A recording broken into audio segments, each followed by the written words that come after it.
The door slammed in her face so hard the frame rattled.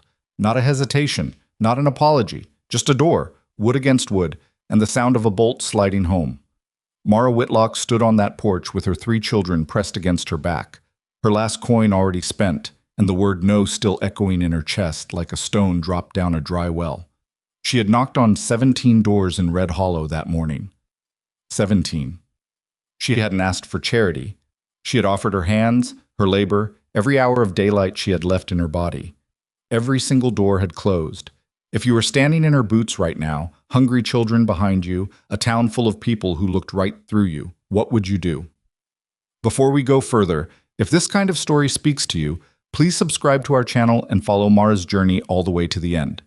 You will not want to miss what happens next. Hit the like button and drop a comment telling us what city or country you're watching from. I want to see how far this story travels. The morning. It all fell apart had started like every other morning for the past 6 weeks, with Mara waking before her children and lying perfectly still in the gray dark, running numbers that never added up. 43 cents. That was what she had left after she paid for 2 nights in a boarding room barely large enough to hold a cot and a wash basin. The landlady, Mrs. Pruitt, had already told her twice that sentiment didn't cover rent and that she'd need the room cleared by Friday. This was Thursday. Mara didn't move from the cot immediately. She had learned that the first 60 seconds of the day were the only quiet she'd get, and she was not willing to surrender them.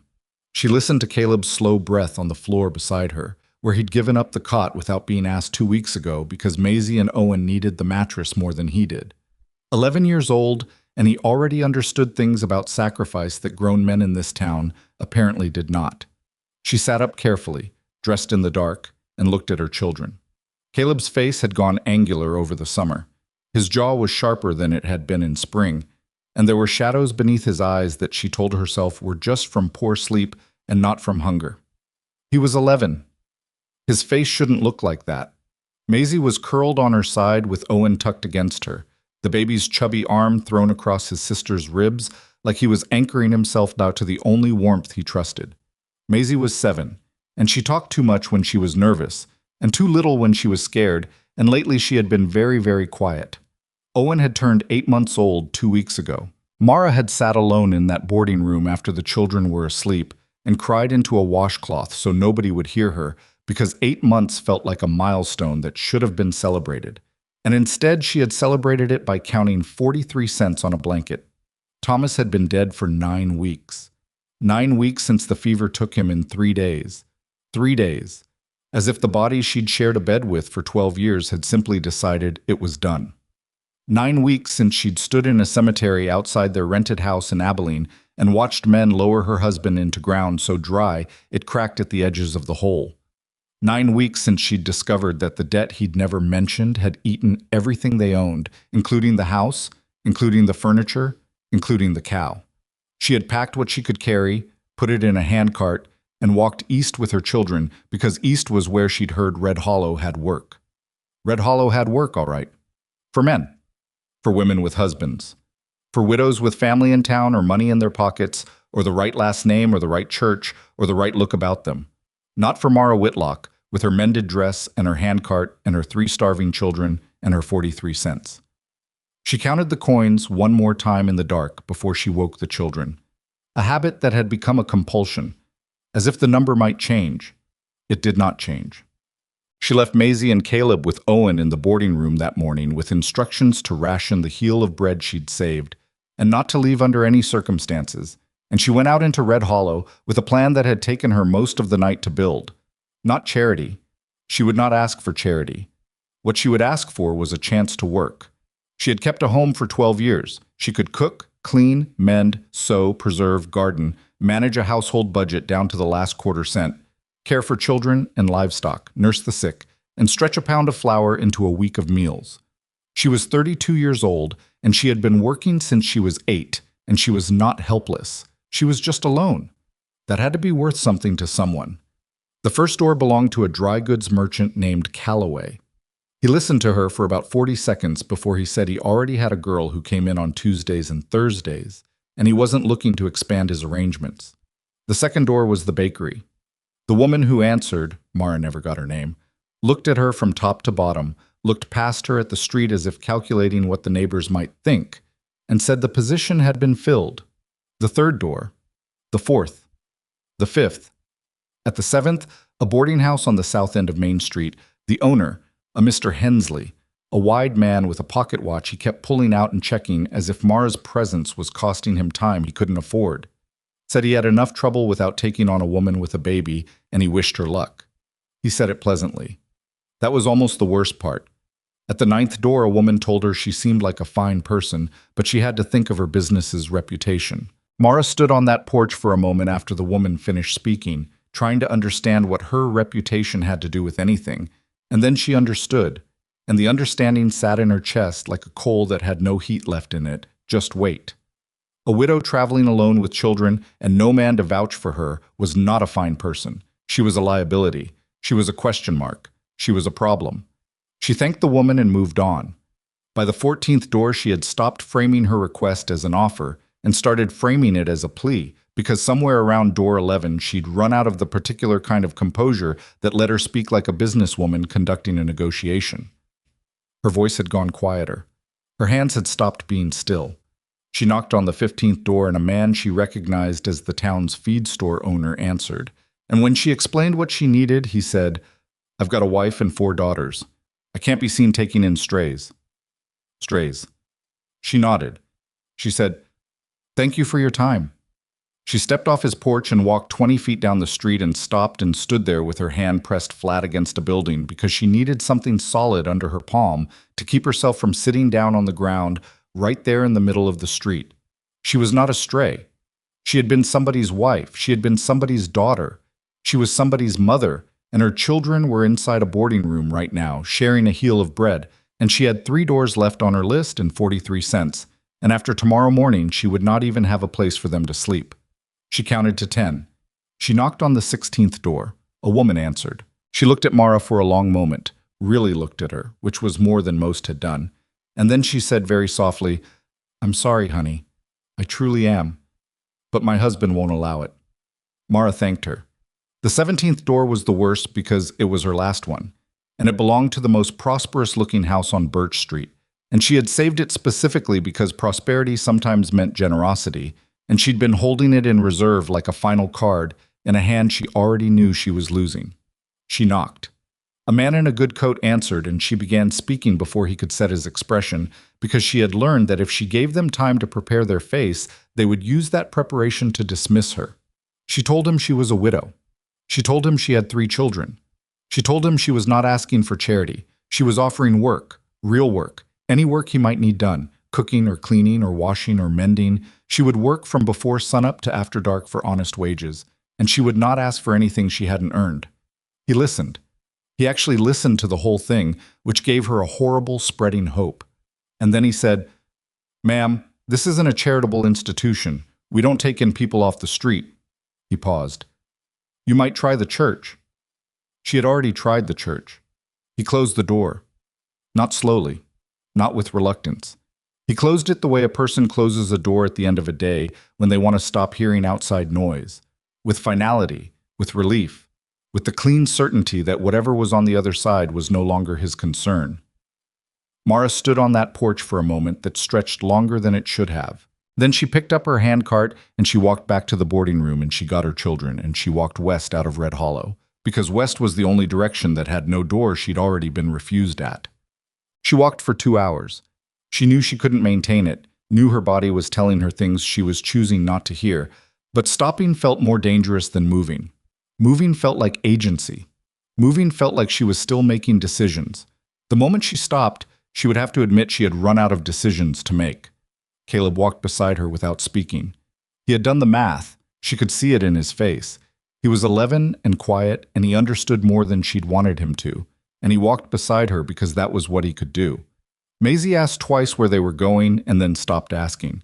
She held Owen against her shoulder the way she'd learned to do over the past weeks, swaying slightly while she walked to keep him calm, her thin arms steadier than they had any right to be. Owen had been quiet for the last hour, not sleeping, just still. That stillness frightened Mara more than crying would have. The cottonwood appeared on the side of the road like something out of a fever dream, one tree, solitary, casting a long scrap of shadow across the dry ground. It was the only shade she'd seen in 2 hours. Her legs made the decision before her mind did. She stopped. She lowered herself to the ground in the shade, and her children settled around her without instruction, Maisie sitting cross-legged with Owen in her lap, Caleb dropping down with his back against the trunk like he was exhausted clear through to his spine. It was. They all were. Mara reached into the handcart and found the last of the water, less than a cup left between them, and she divided it into the tin cups she carried and made sure the children drank before she took what remained for herself, which was almost nothing. She looked at her children. She thought, I don't know what I'm going to do. She had never in her life, not even in the worst of Thomas's debt, not even in the 3 days she'd sat beside him while he burned away, she had never reached the end of her own inventory of options and found it genuinely empty. There had always been something she could try, some door she hadn't knocked on, some calculation she hadn't run yet. She ran them all again sitting against that cottonwood. The math was the same. No money. No food beyond a quarter cup of dried cornmeal in the bottom of a tin. No water. No shelter. No one in Red Hollow who had opened a door. No family within 400 miles. No direction that led anywhere promising. She looked at Owen. He looked back at her with Thomas's eyes, dark brown, very calm, trusting in the way that babies trust before they understand there is anything not to trust. And that calm, trusting look broke something open in Mara's chest that she thought she'd already managed to close. She didn't cry. She was past crying. Crying required a kind of energy she was no longer in possession of. She sat. She listened to the wind move through the cottonwood leaves, which made a sound like paper or like water, gentle and purposeless. The way only things that don't understand human suffering can be gentle. And then she heard wheels. She didn't move at first. Wagons had passed them twice during the walk and neither had slowed. She had stopped being the kind of person who looked up expectantly at the sound of hooves on a road, because expectation had become its own kind of loss. But the wheels slowed. She heard it, the change in rhythm, the shift from moving to stopping, and despite herself she raised her head. The wagon was dusty and unremarkable, pulled by a single horse that looked trail-tired and sensible. The man holding the reins was big across the shoulders, wearing a hat pulled low, and he'd stopped the horse about 30 feet back from the tree, as if he'd spotted them a little while ago and had thought about it before deciding. He climbed down slowly. He was not a young man, somewhere in his 40s, Mara guessed, with a face that had been outdoors for most of those years and showed it. There was a scar along his jaw, old and faded, that caught the light when he turned his head. He moved the way men moved when they'd done hard physical work for a long time, and their bodies had opinions about it, not limping, but careful. He stopped about 10 feet away, far enough to give her room. She noticed that. He looked at her. He looked at the children. He looked at the handcart with the kind of quick inventory that told her he already understood most of the story. He did not say what happened to you, or where's your husband, or are you all right, because anyone with eyes could see that she was very clearly not all right. What he said was, when did those children last eat? Mara's throat closed, not because the question was kind, though it was, but because it was the right question. It was the only question that mattered, and out of 17 merchants and boarding house owners and respectable citizens and every person she'd encountered in Red Hollow, not one of them had thought to ask it. She tried to answer and found that her voice had gone somewhere she couldn't immediately locate. Yesterday morning, she said finally. Some bread. Not much. He nodded. He went to the back of his wagon without another word, and she heard him moving things, and he came back with a canvas sack and a canteen, and he crouched down, not looming over them, actually crouched, putting himself at eye level with Maisie and the baby. And he set the canteen on the ground and opened the sack, and there was bread, real bread, a full loaf, and a cloth-wrapped piece of hard cheese and 4 apples and a tin of something she couldn't see. Maisie made a sound, small and involuntary, and immediately suppressed, the sound of a 7-year-old who had learned not to ask for things and couldn't entirely stop herself from feeling the want. The man looked at her. Go ahead, he said, just that. Maisie looked at Mara. Mara nodded, and Maisie reached for the bread. Mara watched her daughter tear a piece and turn immediately to give it to Owen before she took any for herself. And she looked away because she didn't want to do whatever the thing was that was building behind her sternum, Not in front of this stranger, not with her children watching. The man didn't watch the children eat. He turned slightly to the side, hands loose, giving them the small privacy of not being observed in their hunger. Another thing nobody else had thought to do. "Where are you headed?" he asked. "I don't know," Mara said. It came out simpler and more true than she intended. "I was heading west, but I don't have—" She stopped. She didn't know how to explain the arithmetic of her situation without it sounding like she was asking for something, and she was done asking. "I don't have a destination." He was quiet for a moment. "My name is Gideon Rourke," he said. "I've got a ranch about 4 miles northwest. It's not much." He said it without apology or false modesty, just statement of fact. "I've got a house and a barn and cattle that need tending, and I've been running the thing short-handed for going on 2 years. He paused. "I'm not offering charity." Mara looked at him. "I'm offering work," he said. "Cooking, cleaning, keeping the house in order. There's a garden that's gone to seed because I haven't had time for it. Chickens that need managing. I pay wages, not much, but real. And there's food and a roof." He met her eyes. His were gray-brown and direct, and without the kind of calculation she'd seen all day in the eyes of people trying to figure out what her situation would cost them. "I won't pretend I'm not in need of the help," he said, "and I won't pretend this isn't unusual. You'd be right to be suspicious of a stranger making this offer." Mara was silent. She looked at her children, Caleb eating with his eyes down, Maisie breaking bread for Owen, all 3 of them already looking marginally less like they were made of paper. She thought about the 17 closed doors. She thought about Thomas's eyes in Owen's face. She thought about the word strays and the sound of a bolt sliding home. She looked at Gideon Rourke, who had stopped his wagon, who had not asked where her husband was, who had crouched in the dirt to be at her daughter's eye level, who had said, "I'm not offering charity." She had 43 cents. She had a cup of cornmeal. She had nothing else. She looked at him and said, "What time would you need breakfast started?" Something moved in his face that wasn't quite a smile. "Before sunup," he said. "I'm out with the cattle by first light." "Then we'd better get moving," Mara said. She stood up. Her legs were not entirely steady, and she did not acknowledge that. She picked up Owen and handed the handcart handle to Caleb and looked at Maisie, who had cheese in one hand and an apple in the other, and was watching Gideon Rourke with the particular scrutiny of a 7-year-old who has learned that adults require evaluation. "Are you a good man?" Maisie asked him. Caleb made a strangled sound of mortification. Mara said, "Maisie." "It's all right," Gideon said. He looked at Maisie seriously, which was the right response. "I try to be," he said. "I don't always succeed, but I try." Maisie considered this. She took a bite of apple. "Okay," she said. Gideon Rourke picked up the handcart, just picked it up without asking, because it clearly needed to go in the wagon bed, and his hands were free and hers weren't, and loaded it in. Mara climbed onto the wagon seat with Owen in her arms, and Caleb and Maisie climbed in the back, and the horse started moving northwest, and Mara faced forward and breathed. She did not know if she was making a terrible mistake. She knew that remaining under that cottonwood had not been an option. She had chosen the wagon. Whatever came next, she had chosen it herself. The ranch appeared in the last pale light of that Thursday evening, and it was not what Mara had imagined. She hadn't imagined much, if she was honest. She'd been too tired to build pictures in her head during the 4-mile ride, too occupied with Owen's weight against her arm and the low conversation Caleb and Maisie were having in the wagon bed behind her. Maisie narrating something at length, Caleb responding in the single syllables he'd adopted lately as his primary mode of communication. Normal sounds. She hadn't heard normal sounds from them in weeks, and she hadn't realized how much she'd missed it until she heard it again. Ironwood Ranch was a collection of structures arranged without particular elegance around a central yard.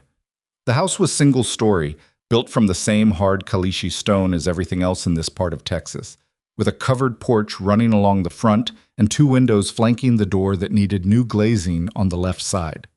The barn behind it was larger than the house and in better repair, which told her something about the man who owned the place.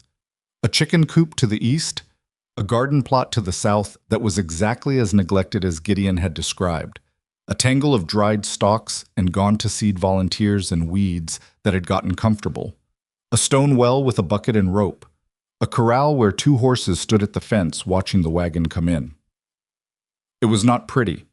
It was not prosperous. It was functional in the particular way of a place where one person had been doing the work of three for too long. Gideon pulled the wagon to a stop in front of the house and climbed down and stood for a moment looking at it, the way a person looks at something they've stopped seeing because they see it every day. "It needs work," he said. "Most things do," Mara said. She climbed down with Owen. Maisie jumped from the wagon bed before anyone could help her and immediately turned in a slow circle, taking inventory of her new surroundings with the systematic thoroughness of a person twice her age. Caleb climbed down more slowly and stood with his hands in his pockets looking at the barn. "You've got horses," he said. It wasn't quite a question. "Two," Gideon said. "Della and a 3-year-old I've been calling trouble for reasons that'll become obvious." He glanced at Caleb. "You ride?" "No, sir." "Can you learn?" Caleb looked at him with the particular expression of an 11-year-old trying not to look like he wanted something badly. "Yes, sir," he said. Gideon nodded. "Then you'll learn."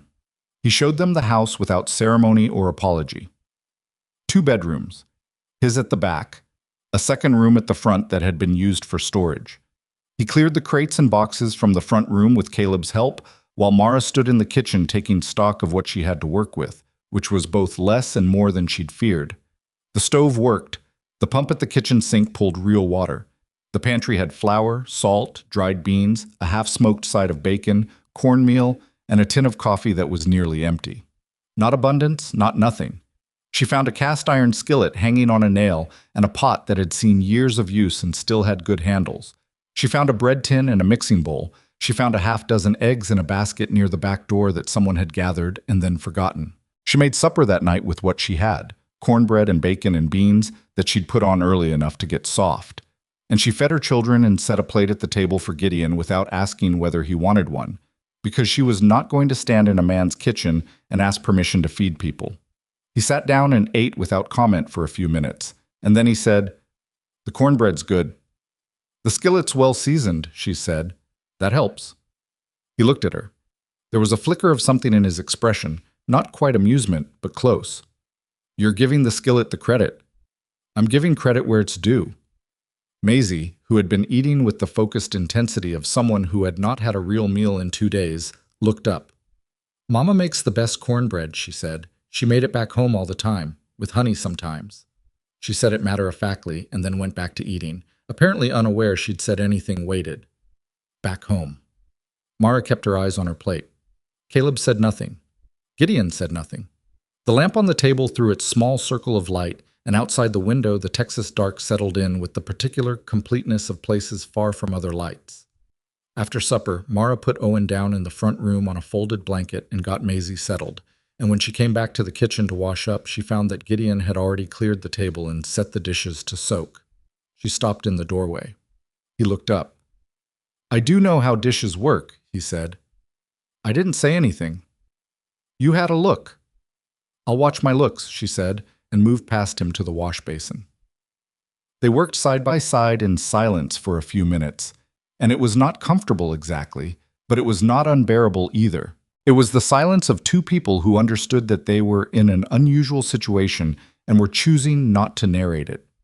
"I'll want to go over the ranch with you tomorrow," Gideon said, drying a plate. "Show you where things are, what needs to happen in what order. That would help?" "The garden's the worst of it. I haven't had time." "I can see that from here." She glanced out the window toward the dark shape of the garden plot. "How long has it been since anyone worked it?" "A year and a half," he said. It came out flat, the way certain answers do when they're attached to something a person doesn't plan to explain. She didn't ask. She put the last dish on the rack and dried her hands and looked at him. "What time do you need breakfast?" 5, he said. "Then I'll be up at 4:30, she said. "Good night, Mr. Rourke." "Gideon," he said. She paused. "Gideon," she said. She went to the front room and lay down on the floor beside her children because there was nowhere else, and she stared at the ceiling and listened to the unfamiliar sounds of the ranch settling around her in the dark, the horses in the corral, the wind against the stone walls, the distant sound of something she couldn't identify, and she waited for the fear to catch up with her. It came, of course. It always did when she stopped moving. The cold, methodical fear that asked her what she thought she was doing in a stranger's house in the middle of nowhere with 3 children and no legal standing and no one who knew where she was. She let it run itself out. She had gotten good at that. Fear could be given its time and then set aside, the way you set aside a tool you weren't ready to use yet. She slept. The first week at Ironwood was the hardest kind of hard, the kind that comes not from one catastrophic thing, but from the accumulation of small, grinding demands that never stop. Mara rose at 4:30 every morning into a dark that was absolute, made the fire, started coffee, and whatever she could build for breakfast. And by the time the sky began to lighten, she'd already been working for an hour. After breakfast, Gideon left. She didn't know all the details of where he went or what the cattle work required, and she didn't ask because she had her own work to do, and his was his business. She fed the chickens, gathered eggs, milked the cow, a bony, skeptical animal named something she couldn't pronounce that Gideon had bought from a Mexican rancher 2 years back, and which she'd decided to call Vera on the second day because naming things made them manageable. She heated water for washing. She swept. She repaired what she could with needle and thread from the kit she'd carried in her handcart. The garden she attacked in sections, because looking at the whole of it was too defeating. She started at the nearest corner and worked outward, clearing dead growth and turning soil with the spade she found in the barn, her hands blistering by the third day in ways that she bandaged at night and did not mention. What remained viable, she coaxed. What needed replanting, she planned. She took stock of what seeds she could find in the barn's storage tins and what might come up if she gave the volunteer plants a chance. Maisie declared the chicken coop her territory on the second morning and began managing it with the seriousness of a business owner. She named every chicken, a development that alarmed Mara. For reasons. Maisie was too young to fully understand yet, and established a collection schedule and a record of which chickens were laying reliably and which were, as Maisie put it, just eating and not contributing. Gideon, who overheard this evaluation, said nothing, but Mara caught the expression that crossed his face as he turned away. Something that was not quite a smile, and was something more than that. Caleb followed Gideon, not immediately. The first 2 days Caleb kept his distance, watching from the edges of things with the guarded calculation of a boy who had learned that men's promises and men's actions were not always the same. He did his chores, Mara made sure of that. But he watched. On the third day, Gideon was working a fence line at the east edge of the property, and Caleb drifted out there and stood about 15 feet away, watching. Gideon kept working. He didn't call Caleb over or comment on his presence. After about 10 minutes, he said without looking up, "Hand me that hammer." Caleb handed him the hammer. Gideon showed him how the wire worked, how the posts needed to be set, what to look for when a fence was failing in ways that weren't visible yet.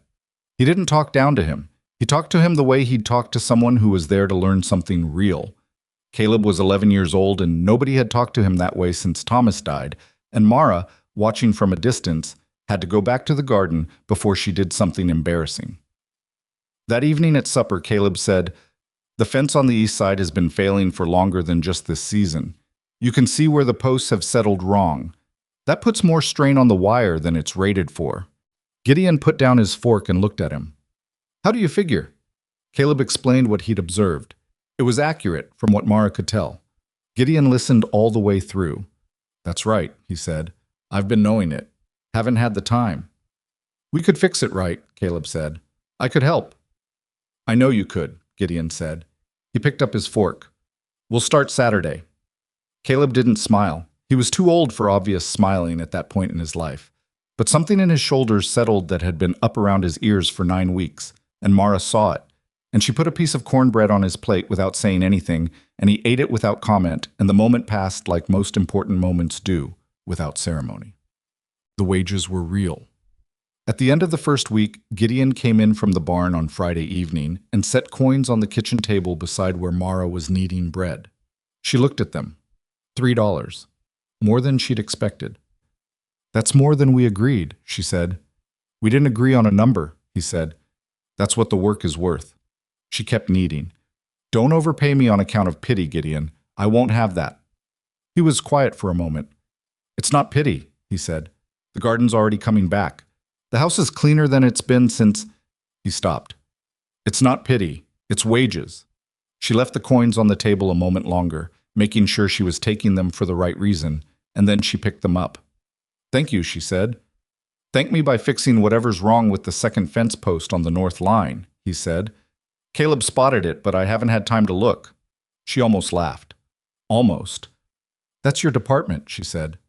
"I thought everything was everybody's department around here," he said, and he walked out to the barn, and Mara stood there with flour on her hands and $3 in her pocket, and something unfamiliar in her chest that took her a moment to identify. She was not desperate. For the first time in 9 weeks, she was not desperate. She was tired and her hands hurt, and she didn't know what was going to happen next, but she was earning her place here, earning it honestly, with her own labor. And that was so far from where she'd been 1 week ago that she had to stand still for a moment and just feel the distance. She went back to the bread. The town of Red Hollow was 4 miles east, and Mara had reason to go in twice in the first month. Once for supplies she couldn't manufacture, and once because Maisie had outgrown her only pair of shoes so thoroughly that 2 of her toes were coming out the front, a situation Maisie had been concealing with the dedication of someone who understood that shoes cost money. Both trips, she drove the supply wagon herself. Both trips, she was aware of being looked at. Red Hollow was not a big town, and word traveled in small towns the way water found cracks, without effort, following the path of least resistance. People knew who she was. They knew she was the widow who'd knocked on doors and been turned away. They knew she was living out at Gideon Rourke's place. They knew what they thought about that, and what they thought was visible in the way conversations paused when she walked past the dry goods store, in the way Mrs. Pruitt, the boarding house owner, looked through her at the post office, in the way the women outside the milliner's shop turned slightly toward each other as she passed. She bought what she needed. She kept her face neutral and her back straight, and she drove home. She told Gideon none of this when she returned because she was not going to become someone who reported to a man about where she'd been and what had happened, and also because she was not entirely certain how he'd react and she wasn't ready to test it. But on the second trip, the feed store owner, the one who had called her children strays, was loading bags into his wagon when Mara came out of the dry goods store with a package under her arm. He saw her. She saw him see her. He looked away first, with the particular discomfort of a man who knew he'd behaved badly and was hoping the person he'd wronged wasn't going to require him to account for it. She didn't say anything. She drove home. She put the supplies away. She was making supper when Gideon came in, and he must have read something in her posture because he stood in the doorway for a moment and said, "Everything all right in town?" "Fine," she said. He looked at her for a moment. "People are talking," he said. "It wasn't a question." "People always are," she said. "Mara." "Gideon, I lived in Abilene for 6 years. I know how towns work." She turned from the stove. "It doesn't change anything. I'm here. I'm working. The children are fed. That's what matters." He leaned against the doorframe. "I don't want you feeling—" "I don't feel anything about it," she said, which was not entirely true but was close enough to functional truth that she was willing to stand behind it. "What I feel is that if we don't get a second row of beans in the ground before the week's out, we're going to be short come fall, and that is a problem worth my attention." He was quiet. "Thank you," she added, "for asking." He nodded. He went to wash up for supper. Mara turned back to the stove and stood there for a moment with her hand on the handle of the skillet and her jaw set in the particular way it set when she was managing something she wasn't going to let out. Then she served supper. Owen walked for the first time on a Tuesday morning 6 weeks after they arrived at Ironwood. He'd been working on it for a week, pulling up on furniture, standing with the concentration of someone performing a very difficult calculation, taking the occasional single step, and then sitting down hard, as if that was what he'd intended all along. Mara had been watching with the sideways attention of a mother who knows that watching too directly discourages the attempt. She was at the kitchen table doing accounts when she heard Maisie make a sound like a small explosion. She came around the corner to find Owen standing in the middle of the front room floor with both arms out for balance, and Maisie kneeling 6 feet away with her arms out, and Owen looking between his feet and his sister with the expression of someone who has just realized the situation is more complicated than it appeared. He took 3 steps. He sat down. He immediately started trying to get back up. "He walked," Maisie said, with the volume of someone making an announcement to a much larger audience. "Mama, he walked! 3 whole steps!" Mara sat on the floor and held her hands out, and Owen redirected his attention toward her, a new destination, and he pulled himself up again and started toward her and made 4 steps this time before gravity reasserted itself. She caught him, she held him, and he grabbed at her collar and she pressed her face into his hair and just breathed for a moment. She hadn't heard the barn door. She didn't know Gideon had come in for water until she looked up and found him standing in the doorway between the kitchen and the front room, taking in the scene. Maisie now on her feet and talking at full speed about the number of steps and whether 4 was actually more impressive than 3, given that Owen was carrying more weight proportionally, and Owen himself studying Gideon from the safety of his mother's arms. Gideon looked at the baby. There was something in his face that he wasn't managing very well in that moment, something that came and went before Mara could name it. He cleared his throat. 4 steps? He said to Maisie. 4, Maisie confirmed. I counted. That's something, Gideon said. He looked at Owen once more, briefly, then looked away at the window. Caleb needs a hand with the water trough, he said, and went back out. Mara watched the doorway after he left. She had learned in 6 weeks that Gideon Rourke was a man who had built a careful distance between himself and things that mattered, and that this distance was not indifference. It was something else. She didn't have a name for it yet. She filed it in the part of her mind where she kept things she was observing but not yet ready to address. Owen patted her chin with a damp hand. Again, Maisie commanded from across the room, arms out. Mara set Owen down and watched him try again. The accident happened on a Wednesday in early October. Mara was working the south end of the garden when she heard the horse, not the normal sound of a horse working, but the panicked, percussive sound of an animal that has done something unexpected and knows it. She heard Gideon's voice, sharp, but not shouting.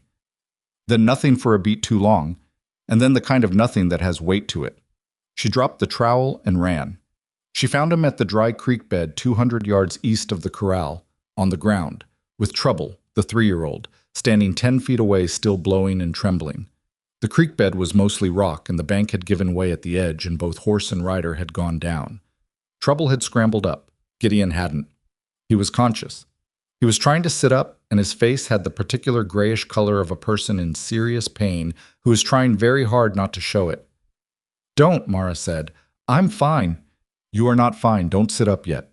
She was already beside him, running her hands along his arm, the one he was holding at an angle that told her something before she touched it. He pulled back. It's not broken, he said. Let me look. Mara, Gideon. She said it the way she said things when she was not going to discuss them further. He let her look. It was not broken, which was the only good news available. It was a deep bruise with a probable sprain at the shoulder, and he'd hit his head on the creek rock when he went down.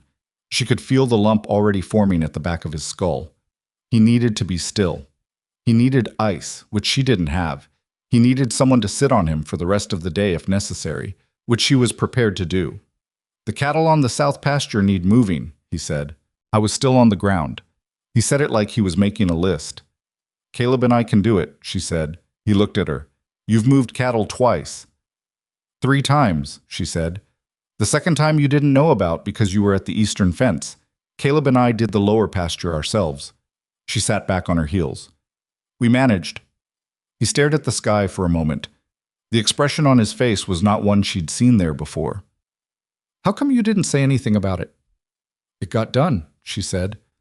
That seemed like sufficient reporting. He made a sound that was either pain or something else. Mara, this ranch will still be here tomorrow, she said. Right now we need to get you inside and get that shoulder looked at and get some cold water on your head. The ranch can wait a day. You cannot fall off another horse if this one scrambled your brains. I didn't fall, he said. The bank gave out. Then the bank put you on the ground, which is the same as falling, and we're not arguing about it. She stood up. Can you walk? He walked. He did it with the stubborn independence of a man who would rather increase his own damage than accept help. But he walked, and Mara stayed close enough to grab him if he listed, which he did twice. She got him to the kitchen table. She got cold water on his head and his shoulder wrapped in clean cloth and made him drink 2 cups of water, which he did without argument, which told her more about how bad he actually felt than anything he'd said. Caleb appeared in the doorway, took in the situation with one sweep of his eyes, and looked at Mara. South pasture, he said. Give me 10 minutes and I'll come with you, she said. Gideon said, You don't need to. Gideon, she said.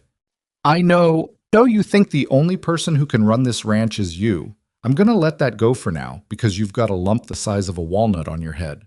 But Caleb and I are going to move those cattle, and they're going to get moved correctly, and you're going to stay in that chair."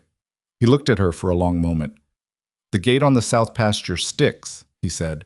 "You have to lift and push at the same time." "I know," she said. "I fixed the hinge last week. It doesn't stick anymore." He had nothing to say to that. She went and got her boots and her hat, and she and Caleb moved the cattle, and when she came back 2 hours later, Gideon was still in the chair where she'd left him, which was both surprising and a relief.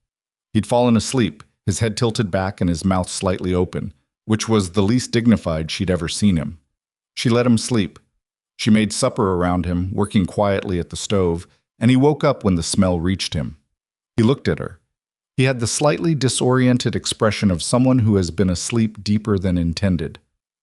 "The cattle," he said. "Moved," she said. He rubbed his face with his good hand. "The south gate. Fixed. 2 weeks ago, actually. The hinge I mentioned." He was quiet. Then, "You've been fixing things." "Yes." "Without telling me." "I tell you when it's your business to know," she said, setting a bowl on the table. "When it's my business, I just do it." He looked at the bowl. He looked at her. "That's not how a ranch works," he said. "I need to know." "You need to know if something's broken that you can't see," she said, sitting down across from him. "You don't need to know every hour of my day. That was not the arrangement." He opened his mouth. "Eat," she said. "Your shoulder hurts and your head hurts, and you're going to be unpleasant about things that don't require unpleasantness, because that's what men do when they've been injured and they're trying not to admit it. Eat first." He ate. After a moment, "Thank you," he said. "For the cattle." "You're welcome," she said. "How's your head?" "Sore?" "It'll be sore for a few days." She looked at him. "You should have someone with you when you work the creek bed. The banks aren't stable." "I work alone." "You work alone because you've been alone," she said. "That's not the same as having to." He looked at her across the table, and she could see him processing this, turning it over. He had the look of a man who had been solitary long enough that the idea of not being solitary had become something he had to actively think about, rather than a thing that happened naturally. "Caleb wants to be useful," she said, more quietly. "He needs it. He's 11 and he's carrying more than he should be, and he needs something to do with that. You've already been teaching him. Don't stop because you think you're protecting your independence." Gideon was quiet for a long time. "He's a good kid," he said, not carelessly, like he'd thought about it. "I know," Mara said. The lamp burned between them. Owen was asleep in the front room. Maisie's voice drifted through the wall, having what appeared to be a lengthy conversation with a chicken she'd smuggled inside and named Harriet, a situation Mara had decided to deal with tomorrow. "I had a brother," Gideon said. It came out without preamble, without the kind of lead-in that usually precedes the difficult things, just dropped into the conversation like a stone into water. Mara held still. "He was 12 when I was 11, Gideon said. I was looking at his bowl. We did everything together, built things, broke things, drove our mother half out of her mind." He paused. "He died when I was 29. "I'm sorry," Mara said. "Caleb reminds me of him," he said. He said it like he was reporting a fact, like he was informing her of something she had a right to know. "Not the way he looks, just the way he thinks." Mara said nothing. She had learned that Gideon did not need prompting, that prompting interrupted something, and that silence was more useful. "I just wanted you to know," he said. "Why I don't always—" He stopped, started again. "Why it matters to me. That he's all right." "Thank you for telling me," she said. He nodded. He finished his supper. They washed up together in the same workable silence they'd established in the first week, and Gideon went to bed earlier than usual because his head was pounding, and Mara sat at the kitchen table after he'd gone and stared at the lamp for a while. She thought about what he'd said. She thought about the way he'd looked at Owen the day the baby walked, that expression he hadn't quite managed to contain. She thought about the brother. She thought about the fact that this man, who had every reason to keep every door closed and who seemed to have done exactly that for a long time, had stopped his wagon on a ranch road for a woman with 3 children and offered work instead of charity, and that this was not the action of someone indifferent to other people's survival. It was the action of someone who knew what loss felt like and had chosen, for reasons he hadn't explained and might never explain, to do something about it when he found it sitting under a cottonwood tree. She got up and turned down the lamp and went to check on her children. Bang bang. 3 weeks after Gideon's accident, while he was away on a cattle run to a neighboring county, a 2-night trip he had delayed twice because of his shoulder and could no longer put off, the men came. She'd been expecting something from the world outside. Not specifically men, not specifically at midnight, but some kind of test. You did not build something worth having without someone eventually noticing and deciding to assess how well it was defended. Caleb woke her. He was at her shoulder in the dark, very quiet, and said only, "There's horses outside." She was up before he finished the sentence. Through the front window she could make out shapes in the yard. 3 men, on horseback, and one already dismounted and at the porch steps. She could smell whiskey on the air through the gap in the window glazing, which told her they were careless, which told her they were confident, which was the most dangerous kind of stranger. She told Caleb to take Maisie and Owen into the back room and stay there. He looked at her with Thomas's stubbornness in his face, the first time she'd seen it clearly on him, and she held his gaze and said, "Caleb." Just that. And he went. She took Gideon's rifle from the rack by the door. She knew how to use it. Thomas had made sure of that in their first year of marriage, in a period of their lives when they'd lived far enough out that the knowledge seemed essential, and it had turned out to be essential in ways Thomas had not anticipated. She stood to the side of the door, not in front of the window, and called out through the door, "State your business." The man on the porch steps stopped. He hadn't expected a voice from inside. He'd probably expected to find the door already opening, a woman already afraid. "Ma'am," he called back, with the exaggerated politeness that men use when they think they're managing a situation. "We're just looking for a place to water our horses and maybe get warm for the night. Long ride. We saw the light." She looked at the window. She turned the lamp down but not fully out. A mistake she noted and didn't make twice. "There's a creek a mile east," she said, "and Red Hollow's got a boarding house, 4 miles that direction." Silence. "That's not very neighborly," a different voice said. This one was still on horseback and not bothering with the politeness. "I didn't say anything about neighboring," Mara said. "I said what's available. Those are your options." She heard the porch step creak. He'd taken a step up. "Ma'am," the first voice said again, "we just want to—" "The next thing that moves toward this door," Mara said, and her voice was steady because she had made it so, "is going to hear the sound that comes before the sound you really don't want to hear. Are we understanding each other?"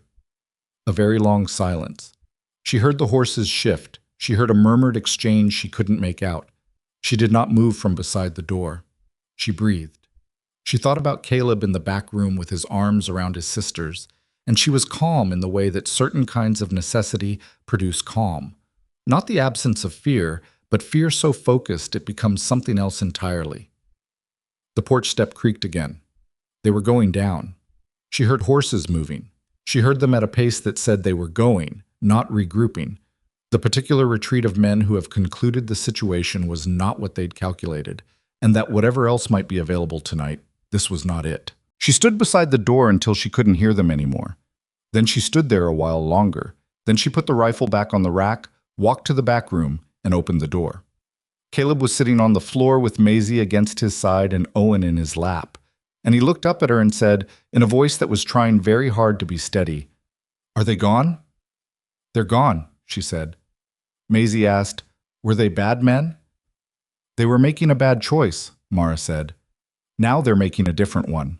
She sat on the floor with her children until Owen fell back asleep. Then she got Maisie settled and told Caleb to try to sleep, and she went back to the kitchen and sat at the table in the dark. When Gideon came home 2 evenings later, she told him. She did not tell it dramatically. She reported it the way she reported other ranch business. What happened, in what order, what her assessment was. He was quiet for a long time after she finished. "You should have sent Caleb to the Hartley place," he said. "They're 2 miles north. They would have—" "There wasn't time," she said, "and leaving would have meant leaving first." "You could have been—" "I wasn't," she said. "Gideon." She waited until he looked at her. "I need you to hear this as information, not as something that happened to you. I handled it. I kept the children safe.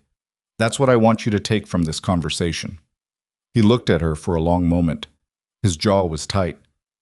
"I should have been here," he said. "You had cattle to move," she said. "You can't be here every hour. Neither can I." She folded her hands on the table. "That's why there's two of us." He didn't say anything, but the tight set of his jaw shifted into something else, something that wasn't anger and wasn't relief either, something Mara hadn't seen on his face before, something she stored away carefully in the part of her mind where she was building her understanding of this man. "The rifle needs oiling," she said. "The action was a little stiff." "I'll do it tomorrow," he said. "I can do it." "I know you can," he said. "Let me do it." She looked at him. She nodded. "All right," she said. They sat at the kitchen table in the quiet of the ranch at night, the sound of the horses in the corral coming faint through the walls, and Mara felt the place around her the way you feel a thing when you've stopped being a visitor inside it, its weight and its dimensions, and its particular way of holding the dark. She had not chosen Ironwood Ranch. She had chosen a wagon over a tree, and the wagon had brought her here. But at some point between the first morning and this evening, the calculation had changed. She could feel it in the way she moved through the kitchen, in the way she set our chickens without thinking, in the way the sound of the horses in the corral at night was no longer unfamiliar noise, but was simply the sound of home. It had happened without announcement. It had happened the way most important things happened, quietly, in between other things, while she was busy doing the work. She was not a desperate widow sheltering in a stranger's house. She was a woman with a home she'd earned one morning at a time with her own two hands. She didn't say any of this to Gideon. She didn't need to. He was looking at the table, and she suspected he was somewhere close to the same understanding, arriving at it by his own route. And that was all right. Some truths didn't need to be spoken out loud to count. They just needed to be true. She heard the wagon before she saw it.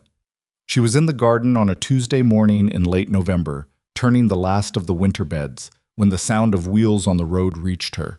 Not Gideon's wagon, which she could identify by the particular rhythm of the left rear wheel that still needed a new pin, but something heavier.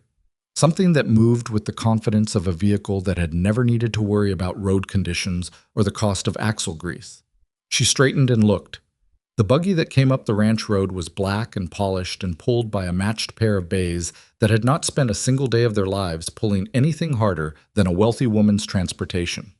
The man driving it wore a suit and a hat that were both wrong for ranch country in the particular way that city clothes were always wrong out here. Too considered, too clean, too much an argument about status in a place that didn't care about that argument. Beside him sat a woman. She was perhaps 60, dressed in dark traveling clothes that were expensive and severe in equal measure. Her back was perfectly straight despite the road's roughness. Her hair was silver and arranged with architectural precision. She held a small leather bag in her lap with both gloved hands, and she was looking at the ranch, at the house, the barn, the corral, the chickens in Maisie's domain, with an expression that Mara couldn't fully read from this distance, but that made the back of her neck go cold. She knew who this was before the buggy stopped. She had never met Beatrice Whitlock. Thomas had made certain of that, in the careful, evasive way he'd managed his family's presence in their lives. Always a reason they couldn't travel to the city. Always a letter rather than a visit. Always something that stood between Mara and the woman who had never approved of her son's marriage to a girl with no family name worth mentioning. Mara had understood this management for what it was, and had been grateful for it, because the few letters she'd seen from Beatrice had contained the kind of warmth that certain cold objects produce, the appearance of it, the vocabulary of it, without any of the actual thing. Thomas was gone now, and apparently whatever arrangement had kept Beatrice Whitlock at a distance had gone with him. Mara drove the spade into the earth and walked toward the yard, pulling off her work gloves as she went, and she made sure her face was neutral before the buggy reached the gate. The man in the suit climbed down first. He had the practiced efficiency of someone who dealt with logistics for a living. He moved like a man who billed by the hour and didn't waste a minute of it. He helped Beatrice down, and Beatrice descended from the buggy with the deliberate grace of a woman who had spent 60 years making sure her descents from vehicles were observed correctly. She looked at Mara. Mara looked at her.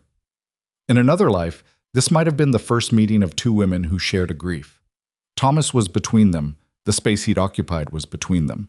And there was, theoretically, something in that space that could have made this moment into something different than what it was. But Beatrice looked at Mara the way she'd looked at the ranch, with assessment and with a judgment that had clearly been formed before the buggy pulled through the gate. "Mrs. Whitlock," Mara said. She did not say what a surprise because it would have been a lie, and she did not say welcome because she was not certain she could mean it. "Mara," Beatrice said. She did not say it's good to finally meet you, because apparently they were both dispensing with the polite fictions. She looked around the yard. "Where are my grandchildren?"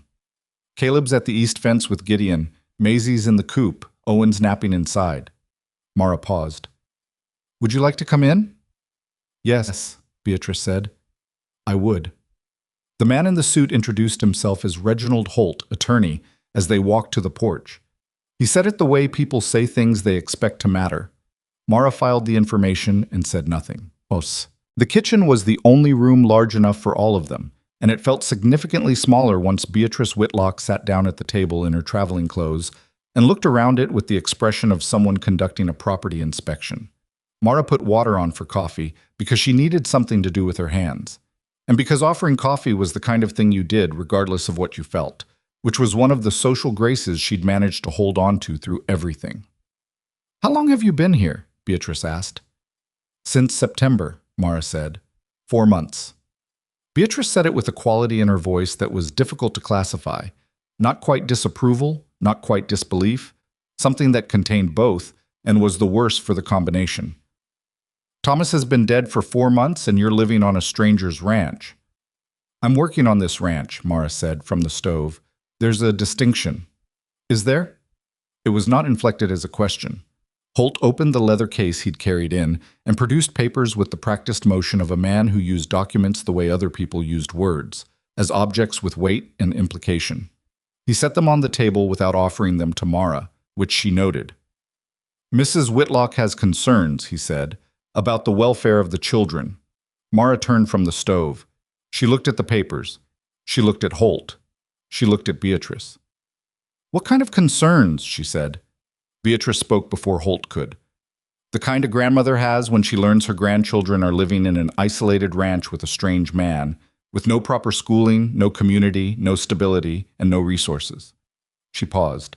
"The kind that compelled me to spend 3 days on various trains and coaches to come and see for myself." "You could have written first," Mara said.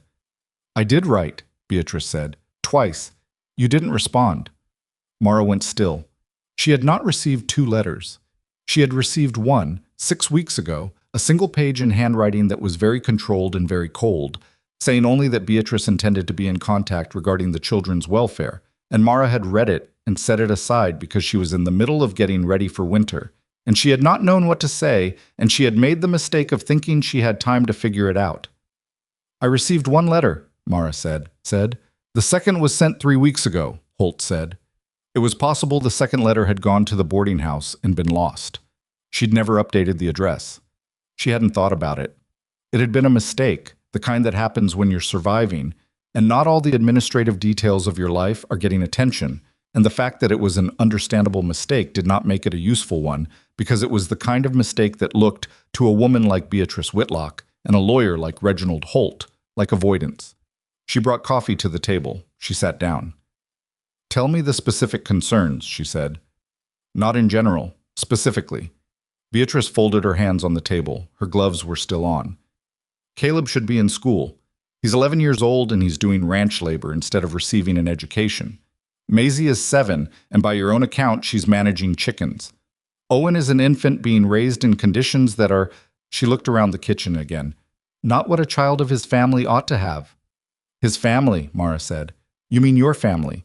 "Yes," Beatrice said. "Our family. Thomas's family."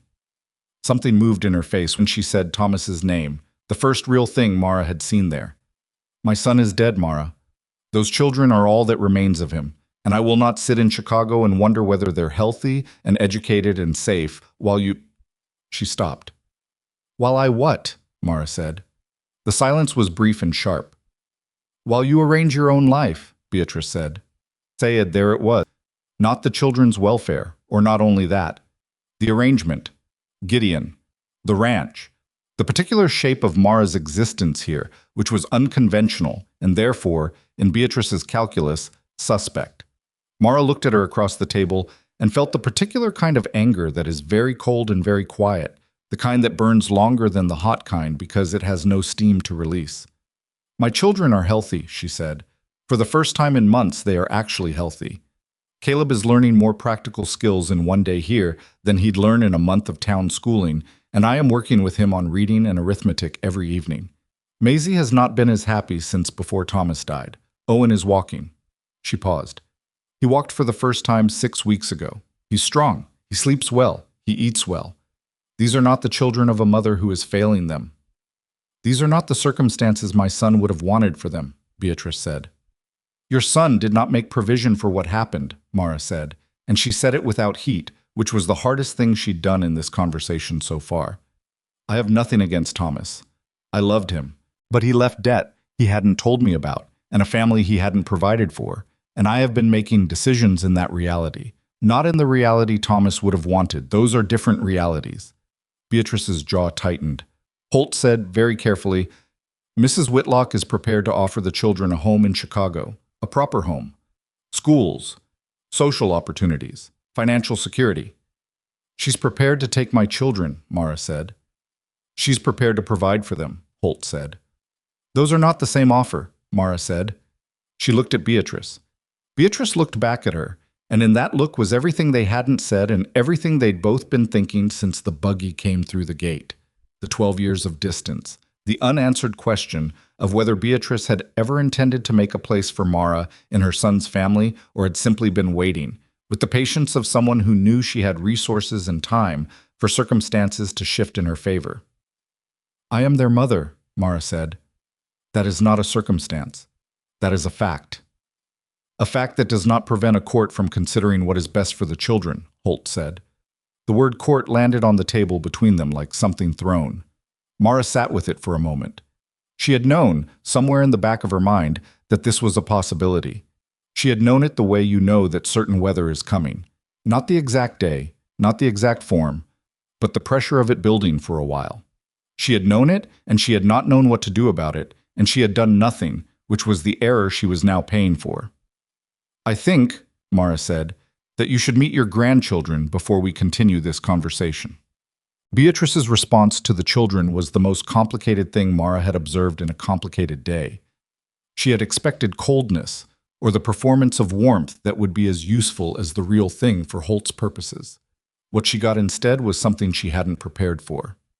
Maisie came in from the chicken coop with Owen on her hip. She'd been collecting him from his nap, and stopped in the kitchen doorway when she saw the stranger and looked at her with the frank, unfiltered assessment that Maisie applied to all new information. Beatrice looked at Owen. Something happened to her face. Just for a moment. Something that Mara recognized because she'd felt the same thing herself. The shock of seeing Thomas in a child's features. The particular way it reached into your chest without asking permission. Owen looked back at Beatrice with Thomas's eyes, calm and curious, not frightened of strangers because he'd never had reason to be. Beatrice said very quietly, "Hello." Owen said nothing, because he was 11 months old and his vocabulary was still mostly physical, but he looked at her steadily and then made a small reaching motion in her direction that was purely instinctive, the way babies reached for things that interested them. Beatrice's gloved hand moved. She stopped herself. It was that stopping that Mara filed away. The impulse and the management of it, the grandmother and the adversary fighting for the same face. Maisie said, "Are you somebody's grandma?" "I am," Beatrice said. "I'm your grandmother." Maisie processed this. "We don't have a grandmother," she said. "Mama's parents died before I was born, and Papa's—" She stopped. Her face shifted. "Oh," she said, "you're Papa's mama." "Yes," Beatrice said. Maisie was quiet for a moment. "Papa didn't talk about you very much," she said, with the honest cruelty of a 7-year-old who has not yet learned to manage what she knows. "Mama said you lived far away." Beatrice looked at Mara. Mara looked back at her and did not apologize for the truth. Caleb came in from the yard with Gideon 20 minutes later, and Mara watched Beatrice take in Gideon Rourke the way she'd taken in the ranch, systematically, with the practiced assessment of someone categorizing a risk. Gideon was not a man who looked manageable. He was large and scarred and quiet in the particular way that was more unsettling than loudness, and he came into the kitchen covered in the honest dirt of a morning's work and looked at Beatrice Whitlock with gray-brown eyes that gave nothing away. "Mrs. Whitlock," he said, "I understand you've come a long way."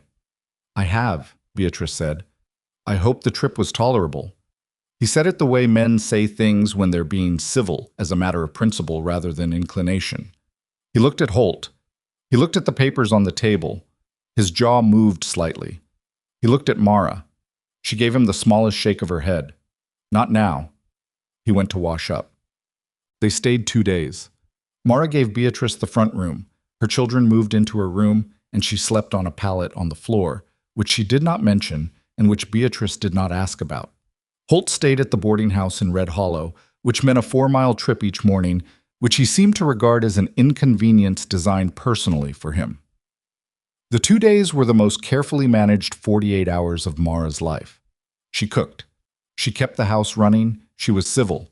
She answered questions when asked and did not volunteer more than necessary, and she watched Beatrice watch everything: the children's routines, the way the household operated, the dynamic between Mara and Gideon, which was professional and calm, and which Mara knew looked unconventional from the outside and could not be made to look otherwise. On the second evening, after the children were in bed, Beatrice sat at the kitchen table and said, "You've done well with them." Mara looked up from the mending she was doing. "I wasn't expecting to say that," Beatrice continued. "They're healthy. Maisie is—" She paused, and something close to amusement moved across her face. "She is very much Thomas's daughter, the certainty of her." "Yes," Mara said. "And Caleb?" Beatrice looked at her hands. "He's carrying too much. You know that." "I know it," Mara said. "I'm working on it." A silence. "Thomas should have told you about the debt," Beatrice said.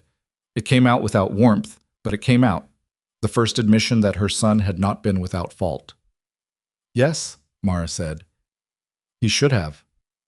"He didn't tell me either," Beatrice said. "I didn't know until after he died and the lawyers began sorting it out. I could have—" She stopped. The thing she could have done hovered between them, unnamed. Money. She had money. She could have provided money months ago. She had not. Whether that was principle or strategy or some combination of both, Mara did not know and was not certain she wanted to know. "You're still planning to go to court," Mara said. Beatrice looked at her. "I have to know they're secure," she said. "Not just for now, long term. This," she gestured, meaning the ranch, meaning Gideon, meaning all of it, "is not permanent. What happens if he decides the arrangement no longer suits him? What happens if the ranch fails? You own nothing here, Mara. You have no legal standing, no property, nothing. You are an employee." The word employee landed hard. Harder than Beatrice might have intended, or maybe exactly as hard as she intended. Because it was true. That was the thing that kept Mara awake that night on the pallet, on the floor of her own bedroom. Not the cruelty of it. Beatrice was not being cruel. She was being precise. But the accuracy. For all that Ironwood felt like home, for all that she'd earned her place here one morning at a time, she owned nothing. Her name was on no deed. She had a verbal arrangement and 3 months of wages in a tin box under the floorboard, and nothing that any court would recognize as a stake. Beatrice left the next morning. She said goodbye to the children with a correctness that was the closest she seemed to come to warmth. She held Owen for a full minute, and he grabbed at her silver hair, and she let him, which was the most human thing Mara had seen from her. She told Caleb she'd heard he was learning well, and Caleb, who was 11 and skeptical of grandmothers he'd never met, said thank you with a politeness that did not include trust. She told Mara, "You'll hear from Mr. Holt." "I expected that," Mara said. "This isn't personal," Beatrice said. Mara looked at her. "It's entirely personal," she said. "That's not an insult. It's just true. You love those children. This is as personal as anything gets." Beatrice held her gaze for a moment. Then she got into the buggy. She did not look back. Holt's letter arrived 11 days later.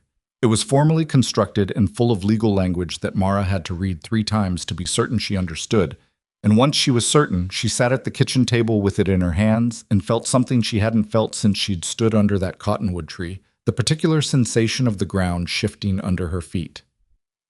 Beatrice was petitioning the county court for custody of all three children. The grounds cited were the mother's lack of stable housing, lack of financial resources, lack of formal educational provision for the elder children, and the unconventional living arrangements in the home of an unmarried man of questionable character. Questionable character. The phrase sat on the page like a splinter. She heard the barn door. She put the letter face down on the table and went to the stove, because she needed to think before she talked, and she always thought better when her hands were doing something. Gideon came in, read the back of the letter without touching it, because it was face down and the envelope was Holt's firm's letterhead, and he was not a man who needed things explained twice, and stopped. "When did it come?" he said. "Today."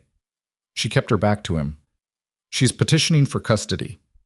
The silence behind her had a quality she recognized, the kind that comes before a man says something he's choosing carefully. "On what grounds?" he said. She told him, all of it. She heard him move to the table, heard the paper turn over, heard a silence that was longer than usual, and that told her he was reading the phrase questionable character and sitting with what it meant. "She's been digging," he said. Mara turned. His face was controlled, but the set of his shoulders told her what his face was managing not to. "What is she going to find?" Mara asked. He looked at her for a long moment, and then he pulled out the chair across from her and sat down, which was how she knew it was going to be a longer answer than she'd prepared herself for. He told her about his brother, not the way he'd mentioned it that October night after his accident, not just the loss of him, but the manner of it. The ambush 12 years ago on a cattle road outside a town called Reyes Crossing. 4 men who'd been trailing them for 2 days over a disputed water claim that had gotten ugly. His brother Daniel, shot in the first minute. Gideon, who had been 29 and not yet the man he would become, but already someone who did not stop, who had used the rifle in his hands and ended what had started, and who had walked away from that creek bed with 3 of the 4 men dead, and a verdict of self-defense from a county judge, and a reputation that had attached itself to him like a second shadow for years afterward. He said it flatly, without drama or apology. The way a person describes a road they walked and cannot unwalk. Mara sat with it. She had known, some part of her had known, that the scar on his jaw and the careful distance and the 10 years of living alone on a struggling ranch had a reason behind them that was more than preference. People did not become solitary the way Gideon was solitary without a reason that had weight. "Was it self-defense?" she said. He looked at her. "Yes." "Then what are you ashamed of?" she said. It came out more direct than she'd planned. He looked at her with something that might have been surprise. "I'm not ashamed," he said. He stopped. He put his hands flat on the table. 3 men are dead because of what I did. I know it was the right thing. I'd do it again. But knowing it's right doesn't make it clean, Mara. Nothing about it was clean. And now it's a weapon someone's going to use to take your children." Mara looked at him. She thought about the word "your children," the way he'd said it. Not the children, not your kids, but your children, with the possessive that meant something. "She's going to paint you as dangerous," Mara said. "She's going to try. And she's going to paint me as a woman who chose to bring her children into a home with a dangerous man." She said it without flinching. "Which is the argument when you strip it down, that my judgment cannot be trusted." Gideon was quiet. "Our lawyer," he started. "Do we have a lawyer?" "We need one," he said. "There's a man in Red Hollow, Alderman Graves. He's handled ranch disputes. He's not fancy, but he's—" "Get him," Mara said. "Tomorrow." Gideon nodded. He looked at the letter again, and then he looked at her, and she could see him working through something. Not the legal piece. He'd already moved past that. Something else. "There's a practical option," he said. His voice was different than it had been a moment ago. More careful. "Graves will likely suggest it." She waited. "If you were married," Gideon said, "legally, to someone who had a legal stake in this property, and a clean name and a household to offer the court, that changes the argument she's making. It takes the unconventional arrangement out of the picture." Mara said nothing. "I'm not—" He stopped. He started again. "I'm not saying this well. I'm saying there's a practical reason why it would help. That's all I'm saying. You're saying we should get married," Mara said. "I'm saying it would help your case." She looked at him across the table. She looked at the letter. She looked at her hands. "No," she said. He went still. I won't do that, she said. Not from fear, not as a strategy. She shook her head. That's not a marriage, Gideon. That's a document. It would protect the children, he said. Maybe, she said. Or maybe it looks like exactly what it is to a judge who's already been primed to question my judgment. A widow who married the rancher she's been living with for 3 months to shore up her legal standing. That does not look like a stable home. That looks like desperation wearing a different hat. He was quiet. She could see him turning it over, testing her logic. You're right, he said, about the optics. I know I'm right. She stood up. She went to the window and stood there with her arms crossed, looking out at the yard where the late November light was thin and slanted, and the chickens were conducting their afternoon business under Maisie's distant supervision. What I need from you right now is not a solution. What I need is for you to tell me everything Beatrice's lawyer is going to find, and then I need to go see Alderman Graves and figure out what we're actually working with. She heard the chair move. She heard him cross the room. He stopped behind her, not close, just present. The way he'd gotten good at being present without requiring anything from it. The clearing was official, he said. The judge's record is in the county books in Reyes Crossing. There's no criminal record anywhere. But it was in the papers. Regional papers. 3 counties. She nodded. Beatrice had an attorney read those papers. She found it before she came here. She turned around. He was closer than she'd registered, and she took 1 step back so she could look at him properly. She came knowing about it. She didn't say anything. She waited. That's what she's been doing, Gideon said, waiting until she had enough. Yes. Mara looked at him. She thinks she has enough. Does she? Mara held his gaze. She has a good lawyer. She has money. She has the social standing to make her version of this story the one that people believe first.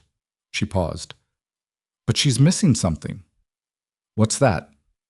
She doesn't know what I'm willing to do, Mara said. She thinks she's dealing with the woman who collapsed under a cottonwood tree. She's not. Alderman Graves was a small man who wore the same brown coat every time Mara saw him and had a habit of chewing on the end of his pen while he thought that she suspected had ruined every pen he'd owned for the last 20 years. He was not impressive looking. He was, however, precise in the way that small, unimpressive men sometimes are.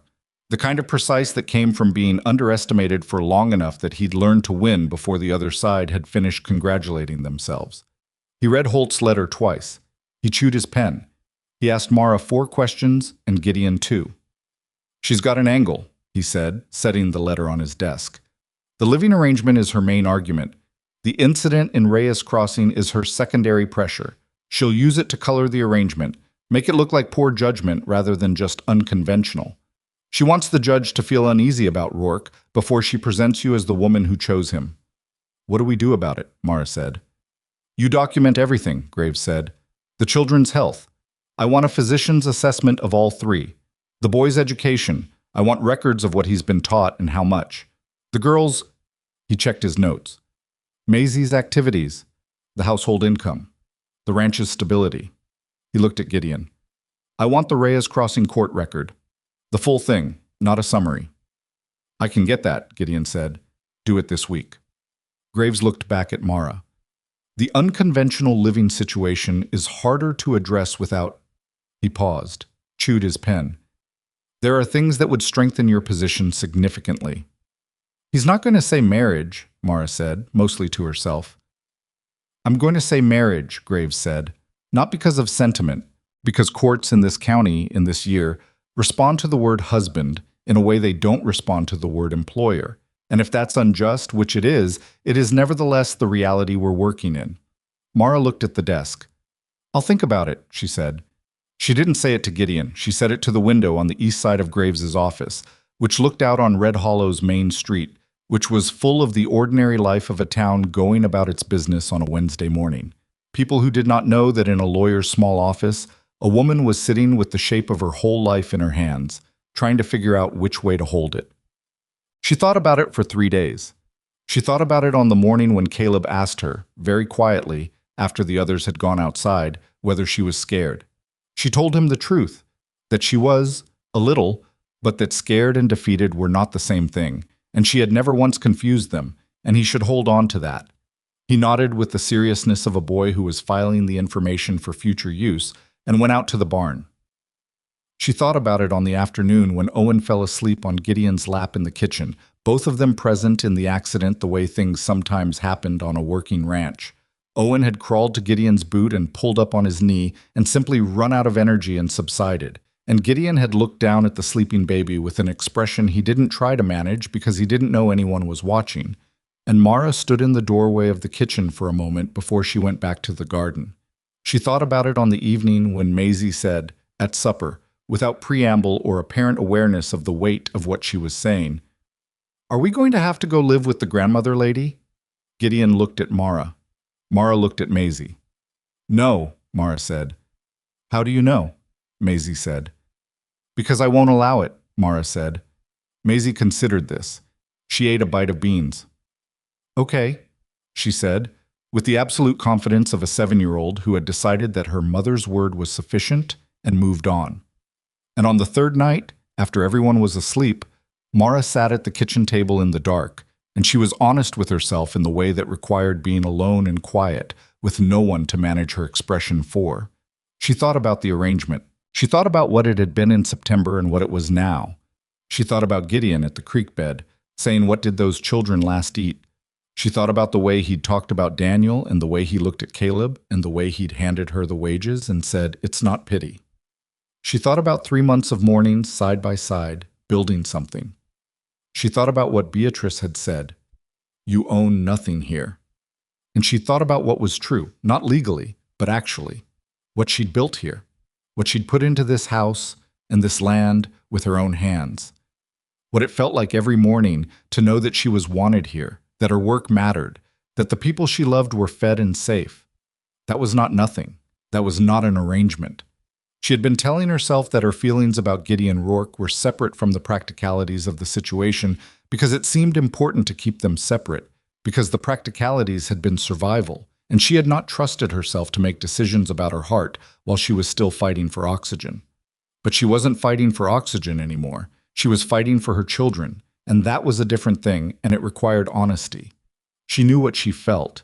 She had known it for a while and had been filing it under not yet and not the right time and too complicated. She was done filing it. She went to bed. She lay in the dark and listened to Owen breathe and made her decision. In the morning, she got up at 4:30 and made the fire and started the coffee. And when Gideon came in, she waited until he'd poured his cup and turned around. "I need to say something," she said, "and I need you to let me finish it before you respond." He looked at her over the rim of his cup. He nodded. "What you said about marriage," she said, "about the practical reasons. I understand the practical reasons, and Graves is right that it would help." She held his gaze. "But that's not why I'm considering it. I'm considering it because somewhere between September and now this stopped being an arrangement for me. I don't know exactly when. I know that Ironwood is home, and I know that you are part of why it's home, and I know that whatever comes next, I want you in it." She paused. "That's what I wanted you to know. The legal piece is separate. My reason is not legal." He put the coffee cup down. She had prepared herself for several responses, for the discomfort of a private man being handed something he hadn't expected, for the particular awkwardness of a man who didn't know how to receive what she'd said without it becoming about his own feelings, which she hadn't asked about. What she had not prepared for was what happened to his face. It was not a performance. It was not the face of someone managing a moment. It was the face of someone who had been waiting for something without fully admitting to themselves that they were waiting, and who had just heard the thing they'd been waiting for, and who had no armor ready for it. "Mara," he said. "You don't have to say anything back," she said. "I know," he said, "but I want to." He was quiet for a moment, and then he said, "It stopped being an arrangement for me a long time ago. He looked at the window. He looked back at her. "I didn't think I had the right to say so." She looked at him. "You have the right," she said. The kitchen held them in the early morning dark, the fire beginning to catch properly, the coffee going warm in the pot, the ordinary working morning of a ranch waiting outside the door, and neither of them moved to start it yet. "Then I want to marry you," Gideon said.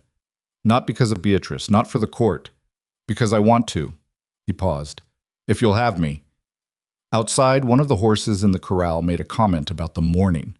A chicken stirred in Maisie's coop. The day was coming regardless. "I'll have you," Mara said. They were married on a Thursday morning in December, 11 days after the conversation in the kitchen, in Alderman Graves's office with Graves himself as witness, and a justice of the peace named Hobart, who smelled of pipe tobacco and conducted the ceremony with the brisk efficiency of a man who had done it many times and had stopped finding it remarkable. It was not a remarkable ceremony. That was fine. Mara had not married Thomas with any particular ceremony either. A small room, 2 witnesses, a ring that had belonged to Thomas's grandmother and that was now at the bottom of a river somewhere between Abilene and Red Hollow, because she'd sold it in the 3rd week after his death to buy cornmeal, and she had made herself not think about that since.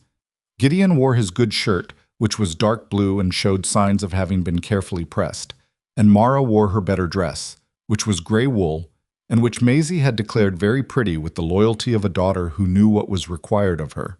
Caleb stood beside Gideon with his hands in his pockets and the expression of a boy trying to calibrate how he felt about something large happening quickly. Maisie stood beside Mara with Owen on her hip and announced during a pause in the proceedings that Owen had said something that might have been a word that morning, though the consensus was that it was probably not yet a word. Hobart read from his book. They said what was required. Gideon put a plain band on her finger, silver, purchased from the jeweler in Red Hollow 3 days prior, chosen without consultation because he'd gone alone, which Mara only knew because Mrs. Calloway at the dry goods store mentioned it to her with the particular bright interest of a woman who understood that she was transmitting significant information. Afterwards, Graves shook their hands and said he'd file the paperwork today and have Holt notified by end of week. They drove home. Maisie talked the entire 4 miles. Owen slept against Caleb's shoulder. Gideon drove with his usual focused quiet, and Mara sat beside him with her hands in her lap and the ring on her left hand catching the winter light. And the thing she felt was not the thing she'd expected to feel, which was fear dressed up as resolve. What she felt was steady. Not happy in any uncomplicated way. There was too much at stake and too much in motion for uncomplicated happiness. But steady. Like a fence post that had been set correctly, all the way down to where the ground was solid. She put her hand on Gideon's arm, briefly, without looking at him, and he didn't say anything, but the set of his shoulders changed slightly, and she left her hand there for a moment before she put it back in her lap. They had work to do. Holt's response to the marriage came 8 days later, and it was not what Mara expected. She'd anticipated a legal adjustment, a recalibration of Beatrice's petition, a delay while Holt reassessed the ground he was arguing on. What arrived instead was a letter that barely acknowledged the marriage and moved immediately to a new and more specific attack. The petition now included a formal challenge to Gideon's fitness as a guardian, citing the Reyes Crossing incident by name, attaching what appeared to be a newspaper account from 12 years prior, and characterizing Gideon as a man with a documented history of lethal violence who had been permitted to integrate himself into a vulnerable family unit. Lethal violence. The phrase was precise and ugly and deliberately chosen. Graves read it and said, "She got a better lawyer." "She had a good lawyer," Mara said. "She got a better one." He set the letter down. "This is Chicago money now. Holt is still the name on the filing, but there's someone else driving this. The language changed." He looked at Gideon. "The newspaper account. We need to counter it with the full court record. Judge Aldis in Reyes Crossing, that's who cleared you. I want his full finding, not a summary, the whole document." "I've already sent for it," Gideon said. "Good. How long?" 2 weeks, maybe 3. Graves chewed his pen. "The hearing's been set for February 18th. We have time, but not generous time." He looked at Mara. "She's also filed a supplemental declaration from someone in Red Hollow." Mara went still. "Who?" Graves consulted his papers. "A Mrs. Florence Pruitt, the boarding house owner. The woman who had looked through her at the post office." Mara sat with that for a moment. "What does the declaration say?" she said, and her voice came out entirely level, which was not how it felt from the inside. "That you arrived in Red Hollow in September in a state of destitution, that your children appeared malnourished, that you were unable to secure any legitimate employment, and that you subsequently moved to the home of—" Graves paused. "A man known locally to have a violent past, with whom you are now married, the speed of said marriage suggesting it was undertaken for legal rather than genuine reasons." The kitchen was very quiet. Caleb was outside. Maisie was in the coop. Owen was napping. It was just the 3 of them in the winter afternoon light. and Mara looked at the table and thought about Florence Pruitt, who had charged her double for a room with a broken window and watched her children go hungry in a room down the hall and done nothing, and was now lending her name and her version of events to a woman who wanted those children removed from the only stable home they'd had since Thomas died. "She was my landlady," Mara said, "for 2 nights. "I know," Graves said.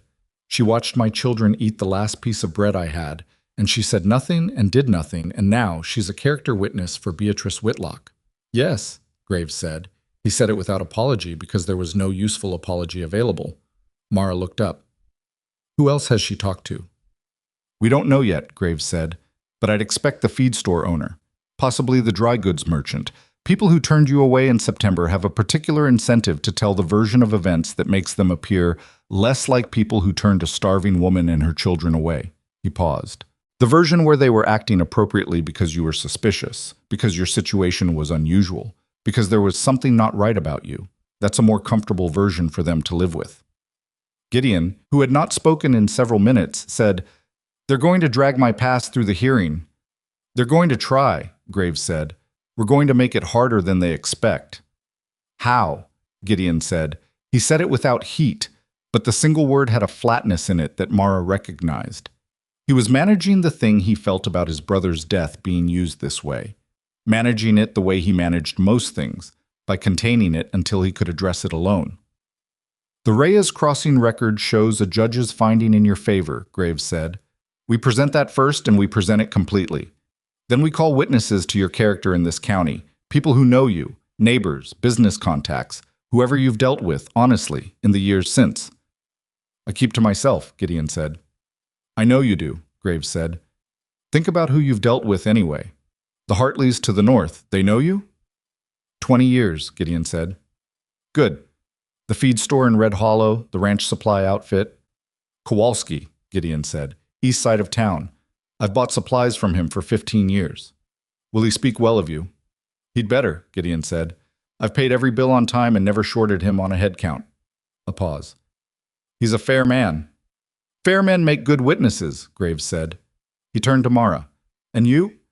I need you to think about what you're going to say on that stand, because she's going to put you up there and she's going to let her lawyer make you look like a woman who makes desperate decisions and calls them good ones. The marriage is going to be the first thing they push on." "I know," Mara said. "Can you handle that?" She looked at him. "Yes," she said. He looked at her long enough to assess whether she meant it. Then he nodded and went back to his papers. The weeks before the hearing were the longest. Mara had lived since Thomas's death, and that was a comparison she did not make lightly.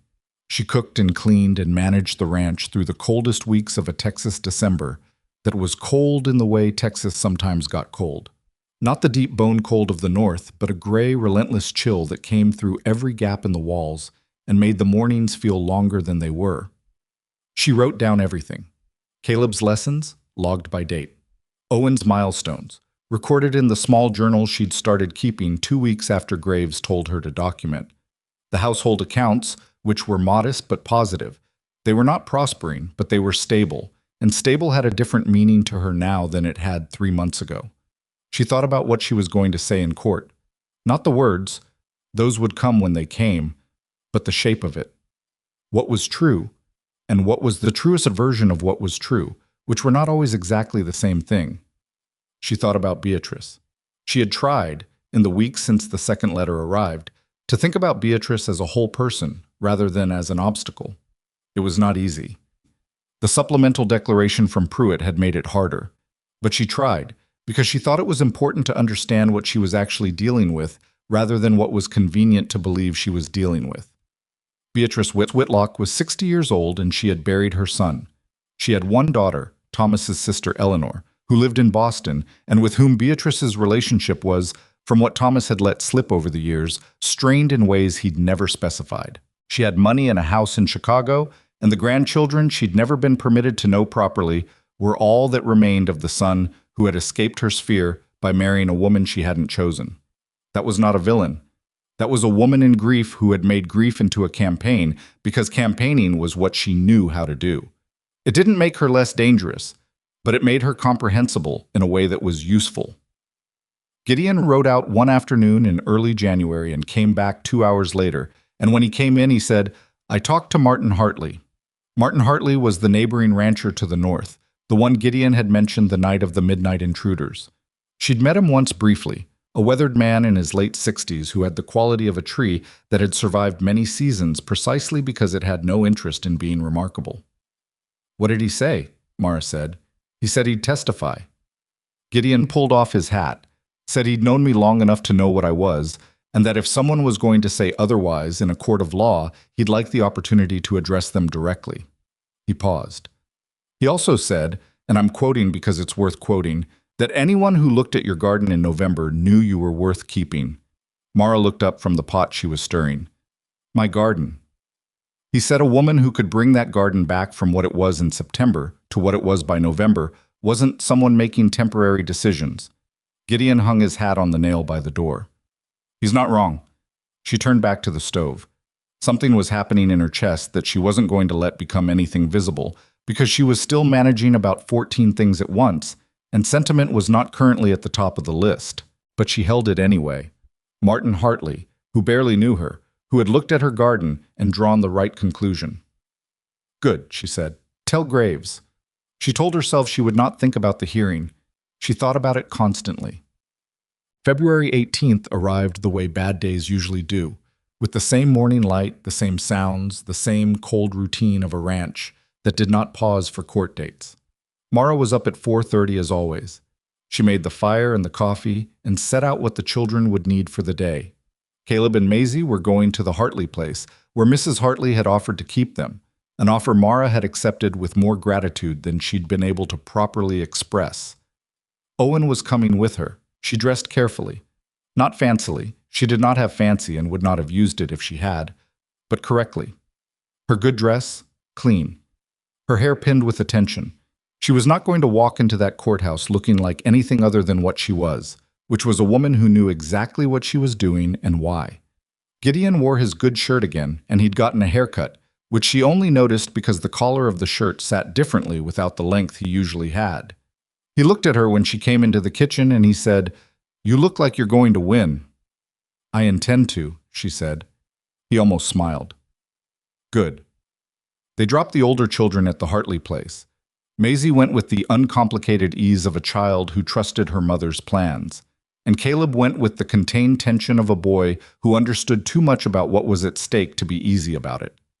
He stood in the Hartley yard as they drove away and watched the wagon go, and Mara did not look back because she knew if she looked back, she'd have a harder time maintaining the composure she needed.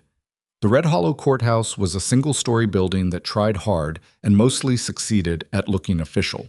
There were maybe 40 people inside when they arrived, which was more than Mara had expected and less than it felt like, because certain rooms concentrate attention in a way that multiplies the weight of everyone in them.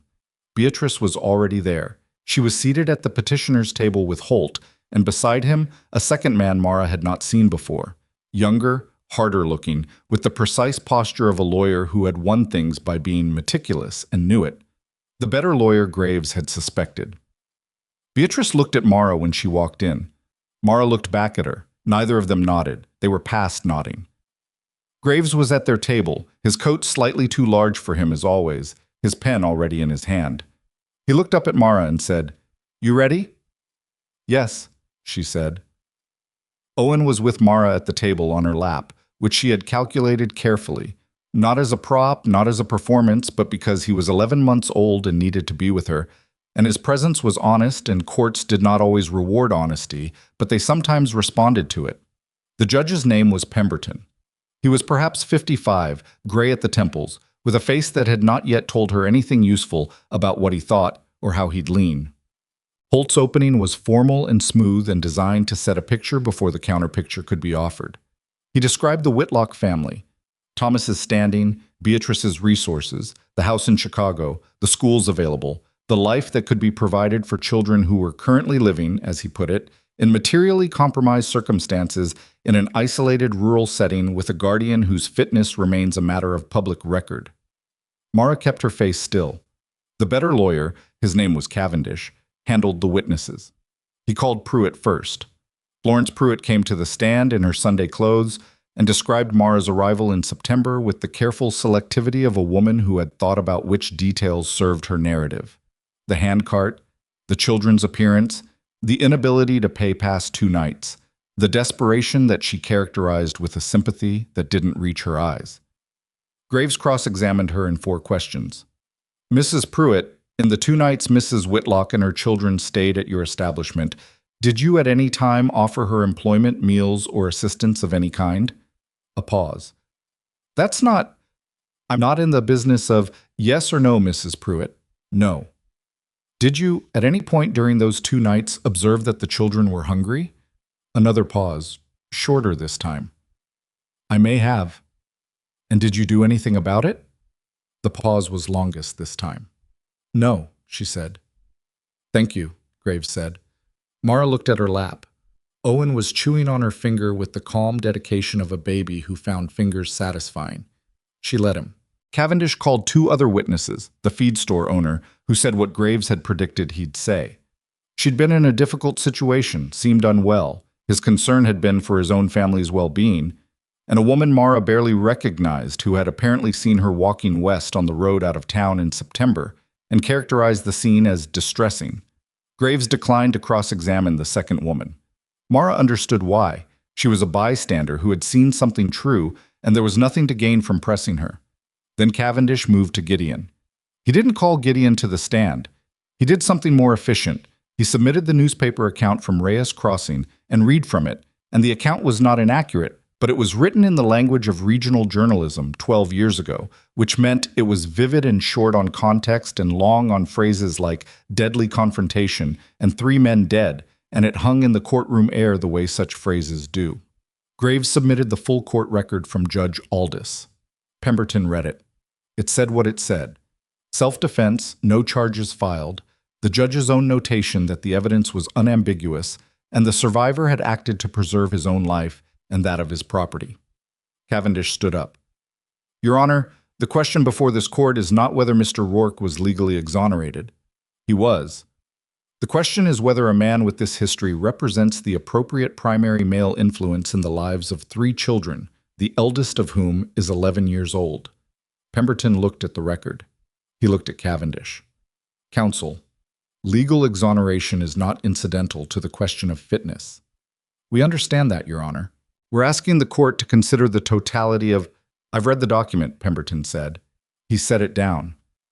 Mara breathed. Graves called Martin Hartley. Hartley came to the stand the way he did everything, without ceremony, without nerves, with the settled confidence of a man who had been telling the truth his whole life and found it required no preparation. He described 20 years of knowing Gideon Rourke. He described a man who paid his debts and worked his land and kept his word, who had in 20 years never given Hartley cause for anything except respect. He described the ranch as it had been before September and as it was now, and when Graves asked him to characterize the difference, he said, "It looks like a home now. It looked like a place before."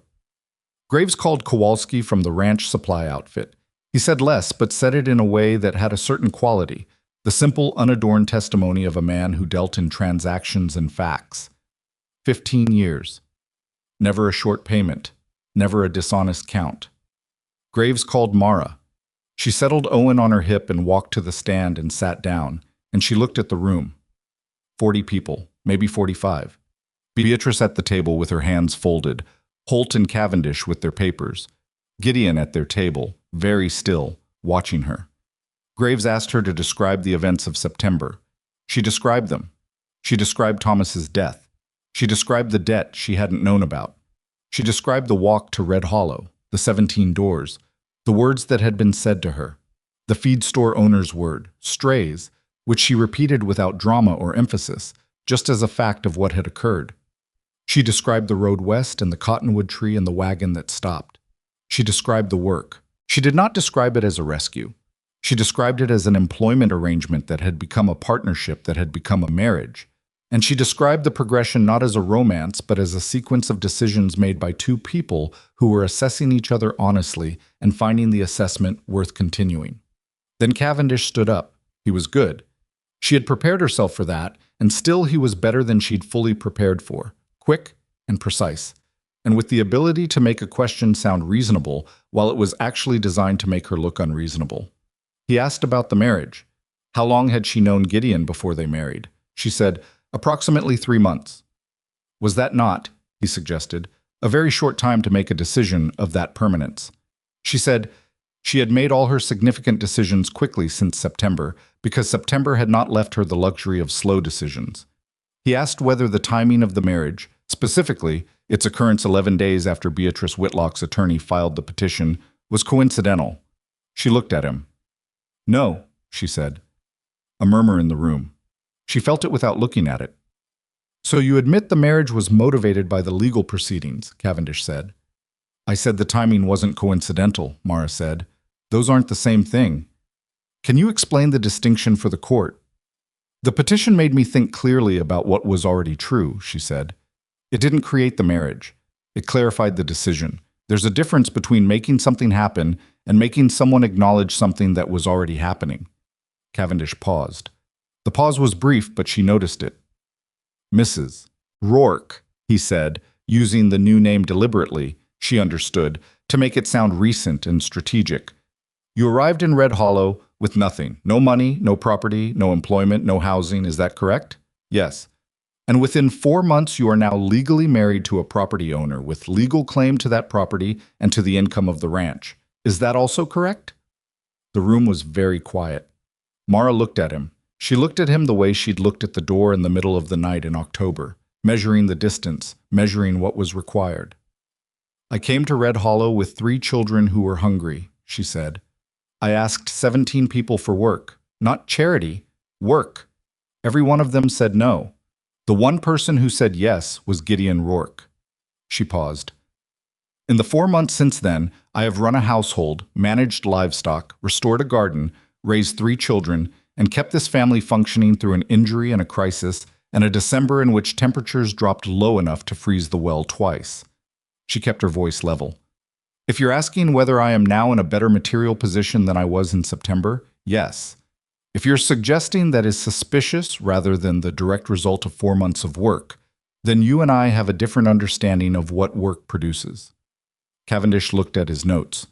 No further questions, he said. Well, Beatrice took the stand in the afternoon. She was composed. She was articulate. She spoke about Thomas with a grief that was completely genuine and completely weaponized at the same time. Mara watched her and thought, this is a woman who loved her son, and this is a woman who is using that love as a legal instrument, and both of those things are true simultaneously. She spoke about the grandchildren she'd never been permitted to know. She spoke about Chicago, the schools, the house, the stability. She spoke about her resources, which were significant, and about her desire to provide for children who deserved better than uncertain circumstances. She spoke carefully about concern, not malice. Concern. Graves stood up for cross-examination, and he did something Mara hadn't expected. He was gentle. He was not aggressive. He asked his questions the way you ask questions when you want someone to hear themselves. Mrs. Whitlock, he said, when did you first learn that your daughter-in-law and grandchildren were in financial difficulty after your son's death? Shortly after Thomas died, Beatrice said, when the estate was being settled. And did you at that time contact Mrs. Whitlock to offer any assistance? A pause. I wrote, Beatrice said. Did your letter offer money? It offered... She stopped. It expressed my concern for the children. Did it offer housing for the family? All of them together, Mrs. Whitlock and the children? Another pause. Shorter this time, but it had weight. It offered a home for the children, Beatrice said. For the children, Graves said, not for Mrs. Whitlock. The circumstances were, yes or no, Mrs. Whitlock. The offer was primarily for the children, Beatrice said. Graves let that sit. So at the point when your grandchildren were in genuine need, he said, your response was not to offer their mother employment, or housing, or financial support, but to offer to take the children away from her. That's not the framing. Is that what your letter offered? Beatrice was silent for a moment that was long enough to matter. Yes, she said, quietly. And when no response to that offer came, Graves said, still gentle, still without attack in his voice, you arranged legal representation and came to Texas. I was concerned for their welfare. Mrs. Whitlock. He paused. Did you know, when you arrived at Ironwood Ranch in November, that your grandchildren were healthy? That the baby had recently walked for the first time? That your granddaughter was running a small, productive operation with the chickens? And that your grandson was working alongside a man who was teaching him skills? Yes, I observed that. Did the children appear to be in danger? A long silence. Not immediately, Beatrice said. Not immediately, Graves repeated. So your concern is not about present danger, it's about the future. It's about stability, Beatrice said. Long-term stability. Which this arrangement, these are her children, Graves said. The gentleness dropped out of his voice, not into aggression, into simple clarity. Mrs. Whitlock, they are her children. They have a mother who fought for them every single day since your son died. They have a home that she built with her own hands. They have food and shelter and a man who has shown himself to be decent in every measurable way. He paused. Your concern for them is noted and it is real. But concern does not supersede a mother who is present, capable, and committed. I have no further questions. Pemberton called a recess. Mara sat in the cold hallway with Owen on her lap and Gideon beside her, and she stared at the opposite wall and said nothing, because there was nothing that needed to be said. Everything that could be done had been done. The rest was Pemberton's. You were good in there, Gideon said. I was honest, she said. That's what I meant. She looked at him. He looked back at her, steady and direct, the way he'd looked at her since the beginning, the first look, on the road, measuring what was real.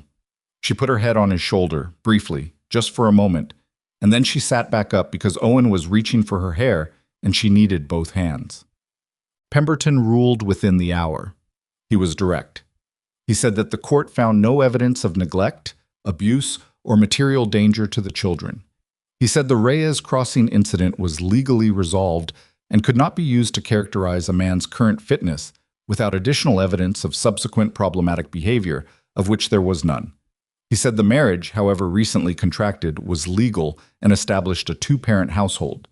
He said the children appeared, by all testimony including that of their own grandmother, to be healthy and cared for. He ruled in Mara's favor. The children would remain with her and Gideon. The sound in the room was not dramatic. A few murmurs, Holt making a note.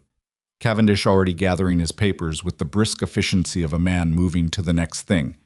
Beatrice, very still at her table, looking at nothing. Mara sat with the ruling for a moment. She had expected to feel something large, relief or triumph, or the release of 3 months of held breath. What she felt instead was quieter than that, more like the feeling of setting down something heavy, not the joy of it, but the simple physical acknowledgement that the weight was gone. Gideon's hand found hers under the table. She held it. Graves was already talking, something about the paperwork, something about costs, and she heard him from a slight distance, the way you hear ordinary things after something that has not been ordinary. She answered where answers were needed. She signed what needed signing. She was present for all of it. She was looking at Beatrice. Beatrice had not moved from her chair. The room was emptying around her. Holt and Cavendish were at the door, people filing out, and she sat there with her hands in her lap and her back still straight, because that was how she sat, regardless of what had just happened to her. Mara handed Owen to Gideon. She walked across the room. Beatrice looked up when Mara stopped at the edge of the petitioner's table. Her face was controlled. It had been controlled since the ruling came down, the kind of control that was not quite composure, but was its closest available neighbor. I know you think I was fighting against the children, Mara said. Beatrice said nothing. You weren't, Mara said. What you did today, you did it because you love them. That's clear. I'm not going to pretend it isn't. She paused. But you tried to take them from a home where they're safe, from a mother who didn't stop fighting for them for a single day. And I need you to understand that those two things, loving them and doing that, don't cancel each other out. Beatrice looked at her for a long moment. I could appeal, she said. It came out without its earlier confidence, almost like a reflex. You could, Mara said, and I would be back here, and I would win again. She held Beatrice's gaze. Or you could be their grandmother, which is something they don't have and something you could actually give them if you decided that's what this is about. The room was nearly empty now. Gideon was near the door with Owen, giving her space. Graves was at the front table with his papers. Outside the window, the February afternoon was thin and bright, and the ordinary world was going on in ordinary ways. Beatrice looked at Mara. "You're not what I expected," she said. It was not a compliment exactly, but it was something. "I know," Mara said. "I wasn't what anyone expected." She paused. "Think about what I said." She walked back to Gideon. He handed her Owen. They walked out into the February afternoon, the three of them, and the courthouse door closed behind them. Mara stood on the steps for a moment and tipped her face up to the cold light and let herself breathe. "We need to pick up the children," she said. "I know," Gideon said. "Maisie's going to want every detail." "I know." "And Caleb's going to pretend he doesn't care and then ask 12 follow-up questions." "I know," he said. She could hear the almost smile in it. She stepped off the porch. The wagon was hitched at the post, and the horse was patient in the cold, and home was 4 miles east, and she had won. They had won. And all she wanted now was her children around a table and the ordinary working evening of a ranch that was hers. She climbed up. Gideon handed Owen up and climbed up beside her and took the reins. They drove. 3 days later, Holt's office sent a formal notice of withdrawal of the petition. Mara read it at the kitchen table, set it down, and went back to the bread she was making. Gideon, who was watching her from the doorway, said, "That's it?" "That's it," she said. He was quiet for a moment. "How do you feel?" She thought about it. She pressed the heel of her hand into the dough and felt the give of it. "Like someone who has work to do," she said. She kept kneading. And 4 mornings later, after the bread and the fire and the coffee and the children and the usual accumulation of a working morning on a working ranch, a letter arrived that was not from Holt. It was from Beatrice. It was 1 paragraph. It said she would be in Red Hollow the following Thursday and would like, if permitted, to take the children to lunch at the hotel dining room. It said she was not asking for more than that. It said, and this was the sentence Mara read twice, "I should like to know my grandchildren, if you are willing to allow it." Mara set the letter on the table. She looked at it for a while. She thought about a woman who had lost her son and had turned that loss into a campaign and had lost the campaign and was now, in 1 paragraph, making a different kind of offer. She thought about Maisie, who had looked at Beatrice with a child's frank curiosity and asked if she was somebody's grandma. She thought about Owen, reaching toward her. She thought about what it cost a woman like Beatrice Whitlock to write, "if you are willing to allow it." She wrote back the same day. "Thursday is fine. The children will be ready at noon." She sealed it and gave it to Gideon to post when he went to town, and she did not second-guess it, because she had stopped second-guessing things that felt right, and this felt right in the particular way of things that were difficult and correct at the same time. The battle was over. What came next was something else entirely, harder in some ways, more ordinary in others, more real than either. What came next was just the living of it. Beatrice arrived on Thursday at noon exactly, which surprised no one who had met her. She came in a hired buggy this time, not the matched bays from November, simpler, less declaration in it, and she was dressed for a Texas winter rather than for an entrance, which Mara noticed and filed without comment. Small adjustments. The kind that cost something in a person like Beatrice and were therefore worth acknowledging, at least privately. Maisie was ready at the door before the buggy stopped, which was also surprising to no one. "She's here," Maisie announced to the room in general, as if the sound of wheels hadn't already informed everyone. "I can see that," Caleb said from the kitchen table where he was pretending to read. "You should come to the door." "I'm reading." "You've been on the same page for 20 minutes. Caleb put the book down with the dignity of someone who has been caught at something but refuses to admit it, and came to stand behind his sister. Mara watched from the window as Beatrice descended from the buggy. She moved more slowly than she had in November. Not age, exactly, more like someone who had decided there was no longer a reason to move fast. She came to the door and Maisie opened it before she knocked. Beatrice looked at Maisie. Maisie looked at her.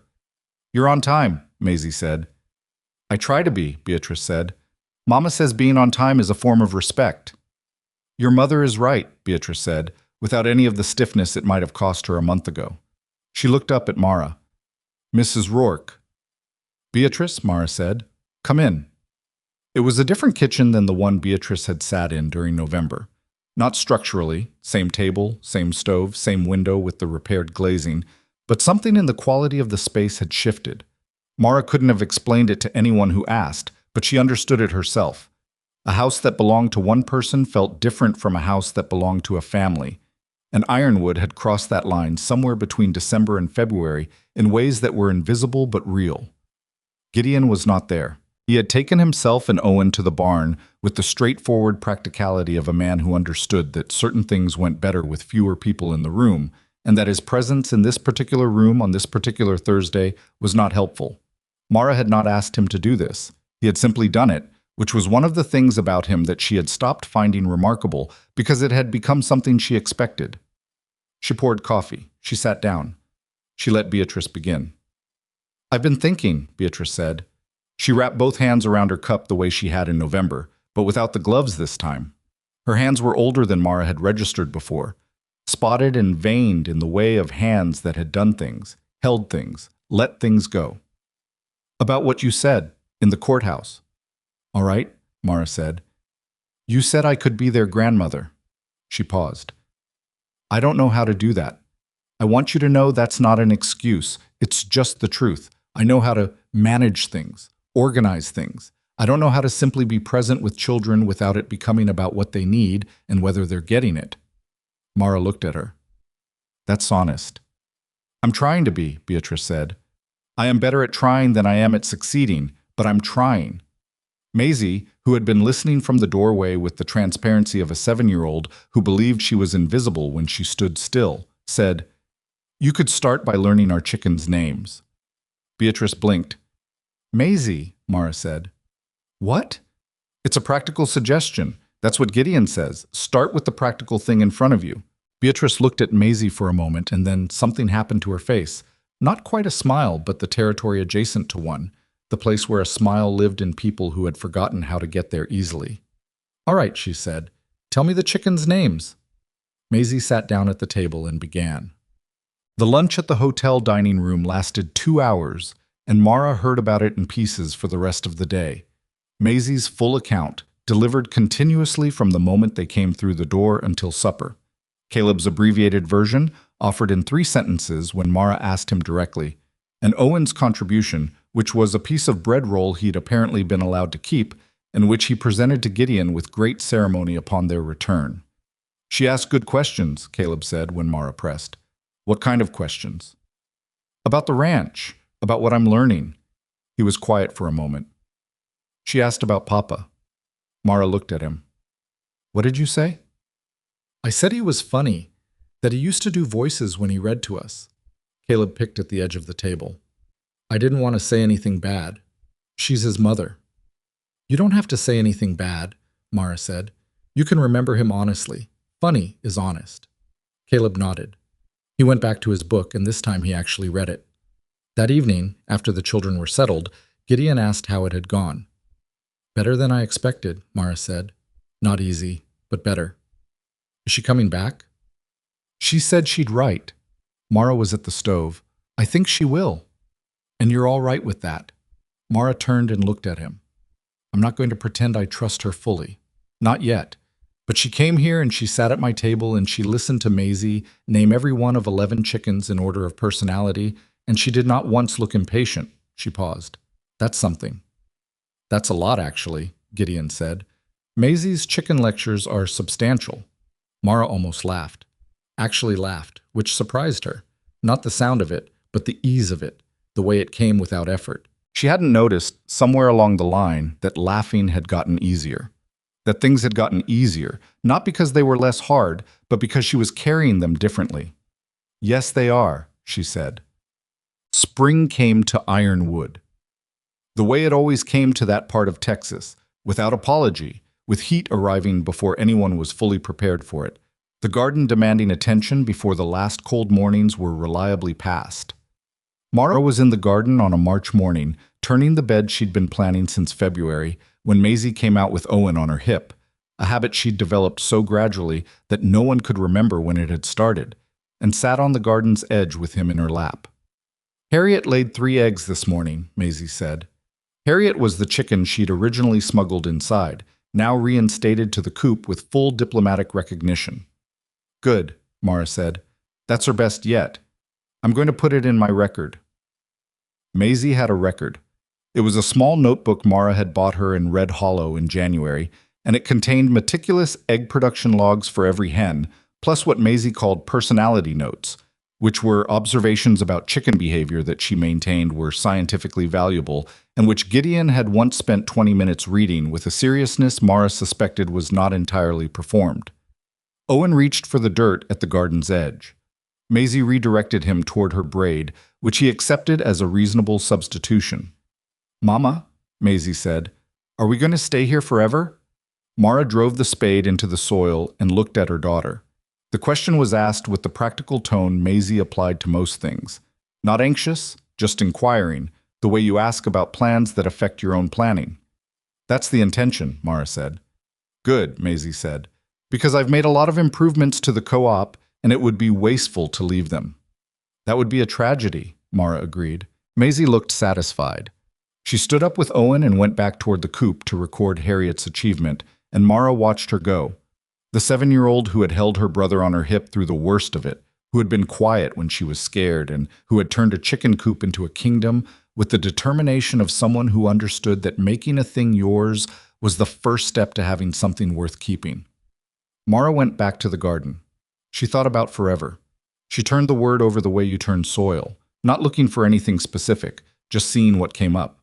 She had not thought in terms of forever since Thomas died. She had thought in terms of the next day, the next week, the next season. Forever had seemed like a category that no longer applied to her life, not because it was impossible, but because she hadn't been able to afford the vision of it. You don't look at the horizon when you're fighting for the next step. But standing in this garden that she'd brought back from ruin, on this land that had her name on the deed now alongside Gideon's, with the sound of the horses in the corral, and Caleb's voice somewhere toward the east fence, and Owen's laughter carrying from Maisie's coop, forever felt like something she could look at without flinching. It wasn't perfect. It wasn't going to be. The ranch had good years and hard years, and the land didn't care about either. Gideon was not a man who found expression easy, and there were mornings when the distance he'd built around himself over years of solitude closed back in, and she had to decide whether to press against it or let it run its course. And she didn't always choose correctly. She had her own failures, impatience, stubbornness, the habit of carrying things alone past the point where sharing them would have helped.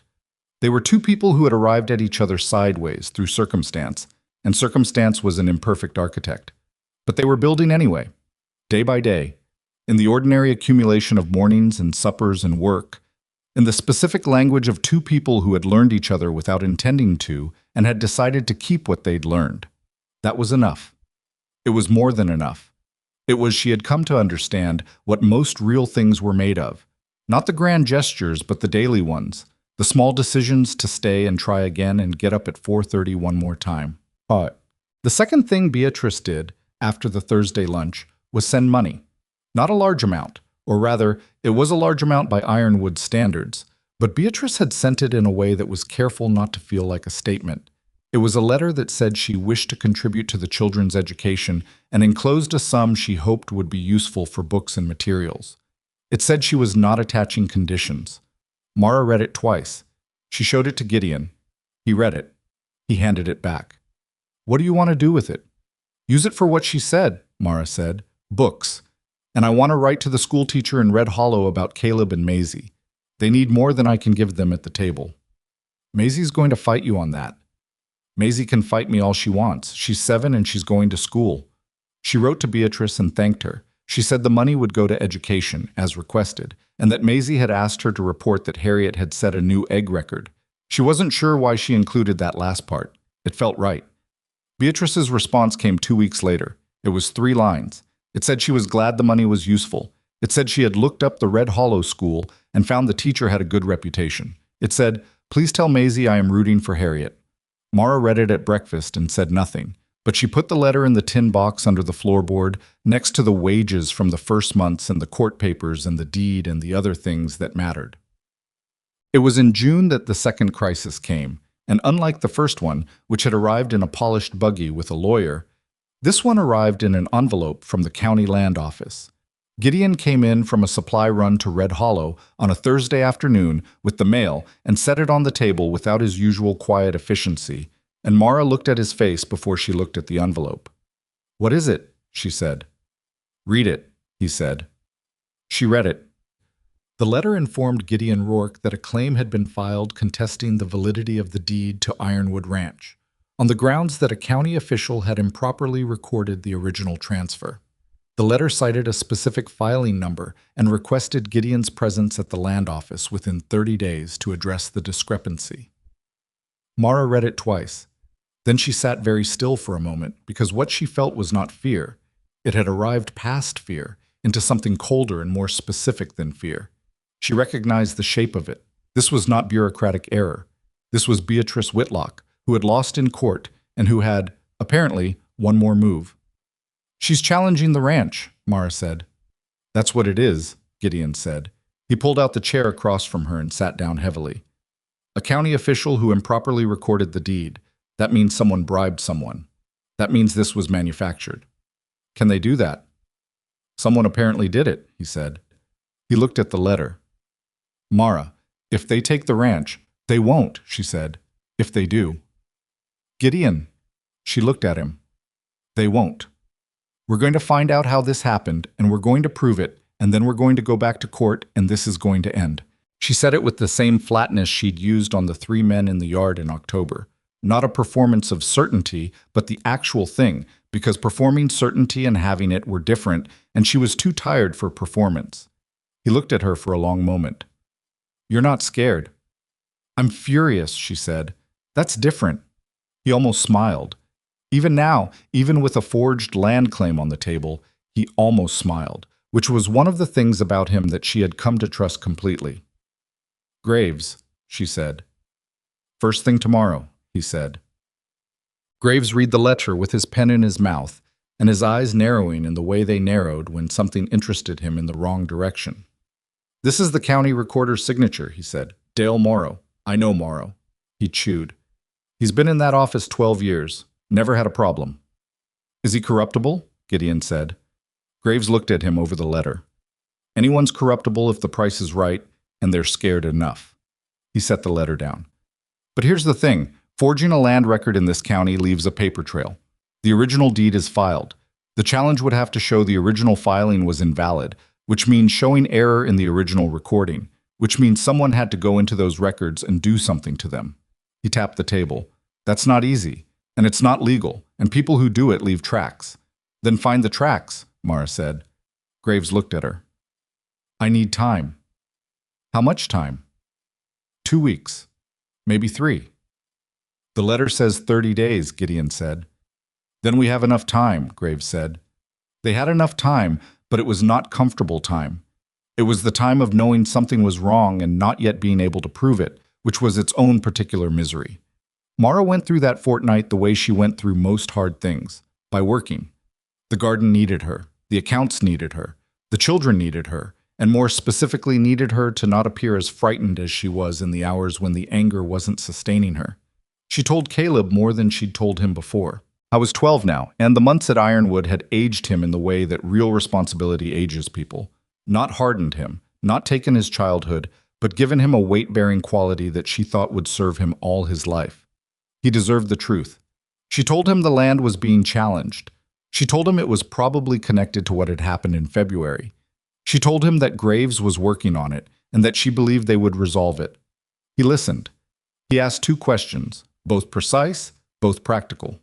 Then he said, "This land is ours." "Yes," she said.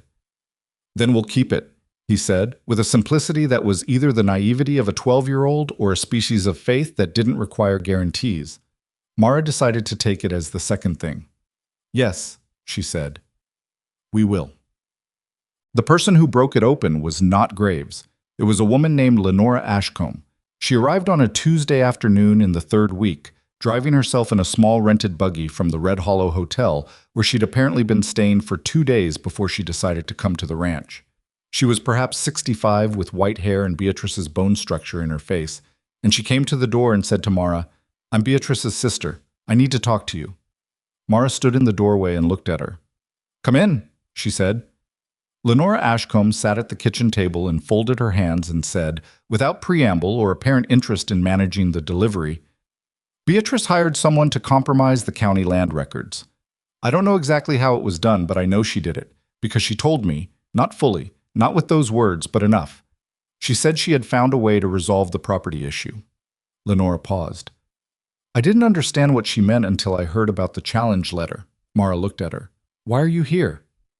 Because she's my sister, and I love her, and this is going to destroy her. Lenora's voice was steady, but the steadiness was the kind that was managed, not natural. She lost Thomas. She loves those children. I understand all of that.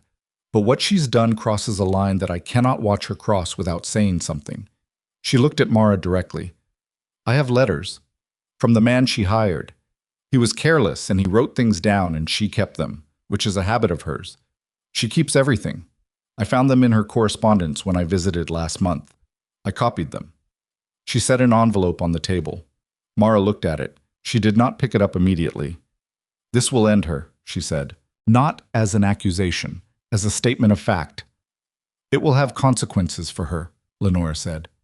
Yes. And you've decided that's worth it. I've decided that watching her escalate until she does something she cannot come back from is worse, Lenora said. She lost the hearing fairly. I thought that would stop her. It didn't. If I don't stop this now. She looked at the table. She might do something worse. She's not well, Mrs. Rourke.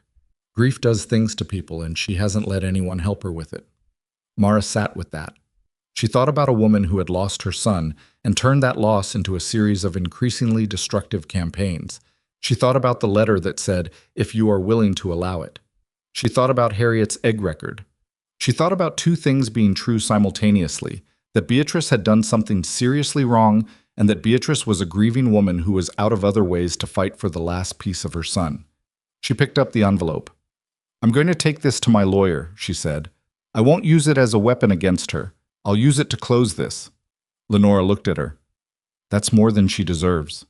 Maybe, Mara said, but it's what I'm willing to do.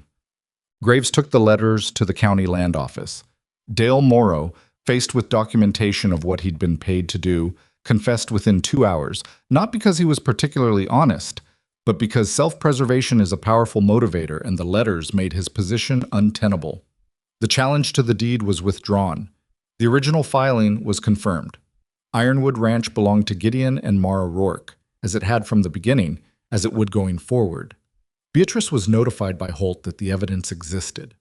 Holt advised her, in the language of an attorney with a long career he wished to protect, to withdraw from all further action related to the Rourke family. She did. There were legal consequences, not prosecution, because Graves negotiated that in exchange for full withdrawal and an affidavit about the bribery for the county records. It was a compromise that Mara had specifically asked for, a fact that Graves mentioned to Gideon privately, and that Gideon did not mention to Mara because he understood she hadn't done it for acknowledgement. Mara received one more letter from Beatrice. It was the shortest she'd gotten, 4 sentences. It said, I know what you had. I know what you chose to do with it. I don't have words adequate to that. I will not contact you again unless you invite it. Mara read it. She sat with it. Then she wrote back. She wrote half a page. She said the invitation was open, not immediately, not without time for things to settle, but open. She said the children had grandparents on one side, gone before they could know them, and she was not going to take grandparents away from them on the other side unless she had no choice. She said she had one condition. This had to be about them, not about Thomas. Not about what Beatrice felt she was owed by circumstance. Not about anything except actually knowing Caleb and Maisie and Owen as the people they were becoming. She sealed the letter and did not second-guess it. The years at Ironwood did not unfold the way years do in stories, with clean arcs and resolved tensions and every character arriving at their best self on schedule.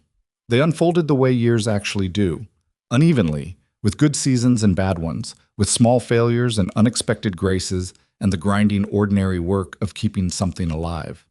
There was a drought in the second year that cost them 24 head of cattle and set them back financially in ways that took 18 months to recover from. Mara went back to the accounts she'd been keeping since October and found every efficiency available, and they got through it, and getting through it left marks on both of them that didn't fully disappear. Gideon's shoulder, the one he'd injured at the creek bed in October, gave him trouble every winter for the rest of his life. He did not complain about it. Mara kept a particular salve in the medicine tin and put it on the shelf every November without being asked, and he used it without acknowledgement, And this was one of the private languages they developed over years. The things that didn't need to be said because the action itself was the saying. Caleb grew into himself at 15 the way certain quiet people do. Suddenly, fully, as if the person he was going to be had been waiting for the right moment. He had Gideon's way of reading a situation before he spoke, and Thomas's humor underneath it, and something that was entirely his own. A steadiness that the other children came to rely on in the way younger siblings rely on an older one who has proven himself trustworthy. By the time he was 16, he was running portions of the ranch's operations with a competence that Gideon described to Martin Hartley as the best thing that had happened to Ironwood since the roof repair.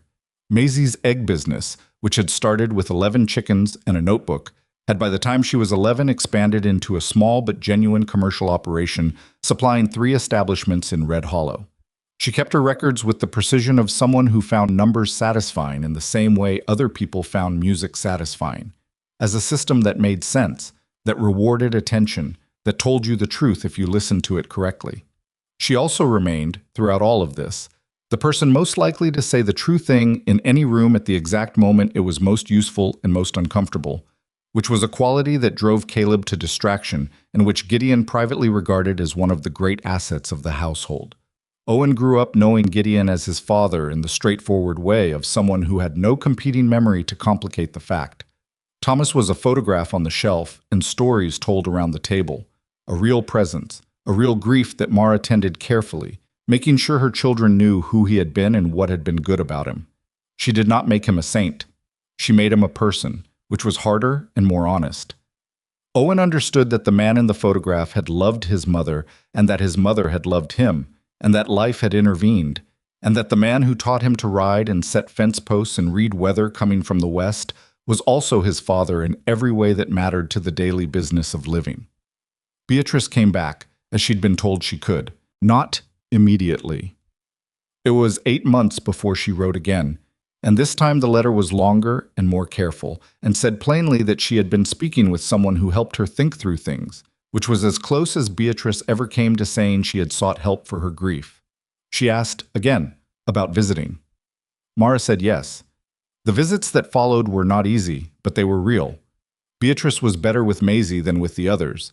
Maisie's directness suited her, gave her something to respond to, rather than navigate around.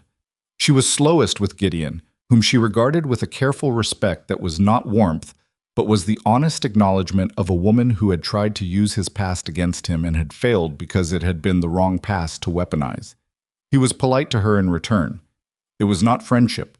It was 2 people deciding that the children's needs were more important than their own preferences, and it held.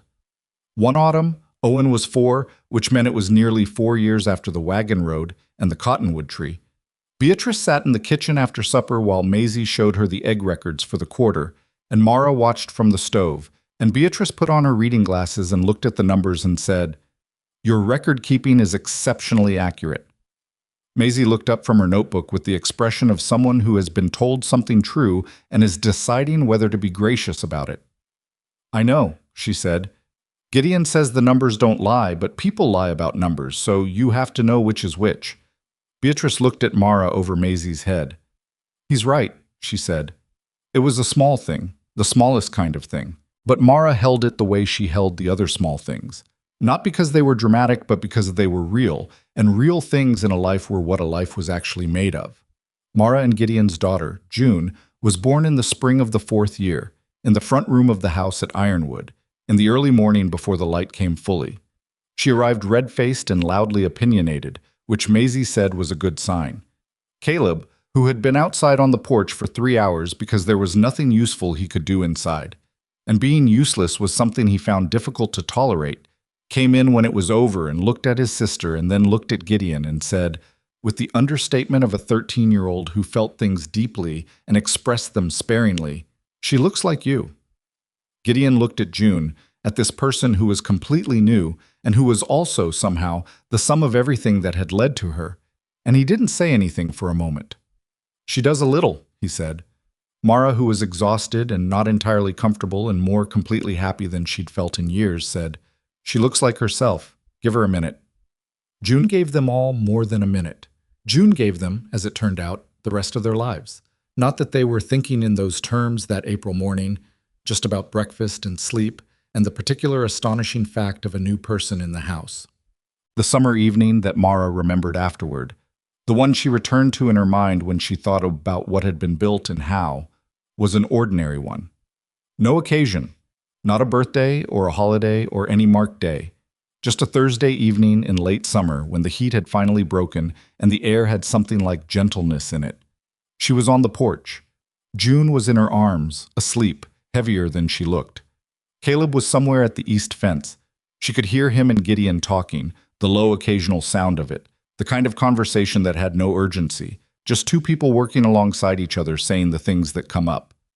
Maisie was in the coop conducting what was probably Harriet's evening consultation, because Harriet, now 3 years old and still the most productive and most opinionated hen at Ironwood, apparently required daily conference. Owen came out the front door and stood beside Mara and looked at the yard with the same expression he'd been developing lately, a kind of surveying look, the look of someone who was beginning to understand that the world was bigger than he'd known and was making preliminary assessments. "The horse is in the wrong part of the corral," he said. Mara looked. He was right. Trouble had moved himself to the far end for reasons that were probably sensible from Trouble's perspective and would require someone to address them before morning. "You're right," she said. "Should I tell Papa?" "In a minute. Let him finish talking to Caleb." Owen nodded. He sat down on the porch step and put his chin in his hands with the philosophical ease of a 4-year-old who had nowhere particular to be. The evening moved around them, the chickens settling, the light going long and amber across the yard, June making the small sound she made in sleep that was not quite a sound and not quite nothing. Mara looked at her land, at the garden that had started as a tangle and was now the most productive thing on the property, supplying the house and selling enough surplus in town that it had become a real income line in the accounts. At the fence lines that were straight and maintained and held the shape of a place that was being cared for. At the barn that Gideon had repaired in the second year with Caleb's help, the two of them spending a full week on it in October while Maisie supervised from the fence with unsolicited commentary. At the road coming in from the east, the road she'd come down in Gideon's wagon on a September evening 4 years ago, watching this place appear out of the last light and thinking it was not beautiful and not prosperous and might still be the end of her. She thought about the woman who had collapsed under a cottonwood tree. She did this sometimes, not sentimentally, not to congratulate herself on the distance traveled, but because that woman deserved to be remembered accurately. Not as a tragedy, not as someone waiting to be saved, as someone who had made one more decision when she had nothing left to make decisions with. She had climbed into a stranger's wagon. Everything came from that. Not because it was romantic, it wasn't. At the time, it was fear and calculation and the knowledge that staying was worse than going. But it was her decision, made with her own mind, for her own reasons, in full awareness that she did not know how it would turn out. That was the thing she came back to. Not the luck of it. That the right wagon had stopped. That Gideon was the man he was. That it had worked. Luck was real, and she didn't dismiss it. But underneath the luck was a woman who had refused at the last possible moment to stop making decisions, who had kept deciding even when every decision led to another closed door. Gideon thought he'd rescued her in the beginning. She'd thought so too. Neither of them thought that anymore. What he had done was stop. He had seen something true, and he had stopped, and he had asked one question, the right question, the only question that mattered, and he had offered her the only thing she'd ever wanted from anyone, which was not rescue, but the chance to work. She had taken the chance and she had worked, and out of that working had come everything else. Not in a line, in the messy, non-linear way that real things accumulate, with setbacks and bad seasons and nights when the fear came back, and mornings when she had to convince herself again that this was solid ground. But it was solid ground. She had built it. They had built it. Owen stood up from the porch step. "I'm going to tell Papa about the horse now," he said. "All right," Mara said. He trotted off across the yard in the direction of the east fence, and she watched him go. This boy who had been 8 months old under a cottonwood tree and was now a person with opinions about horses and plans for the evening. And she held June and listened to Ironwood settle into its evening sounds. Gideon's voice carried across the yard, something she couldn't make out, and then Owen's response, louder, and then Caleb's laugh, genuine and easy in the way his laugh had gotten over the years. She sat on her porch. She was home. Not in the way of someone who has been assigned a home, or given one, or stumbled into one through luck they hadn't earned. In the way of someone who had looked at a broken piece of land and a broken life and decided, with the stubbornness of someone who had nothing left to lose, to build something anyway. It was not perfect. It was hers. The evening light moved across the yard the way it did every evening, indifferent and beautiful, and Mara Whitlock, Mara Rourke, sat in it and did not need it to be anything other than what it was.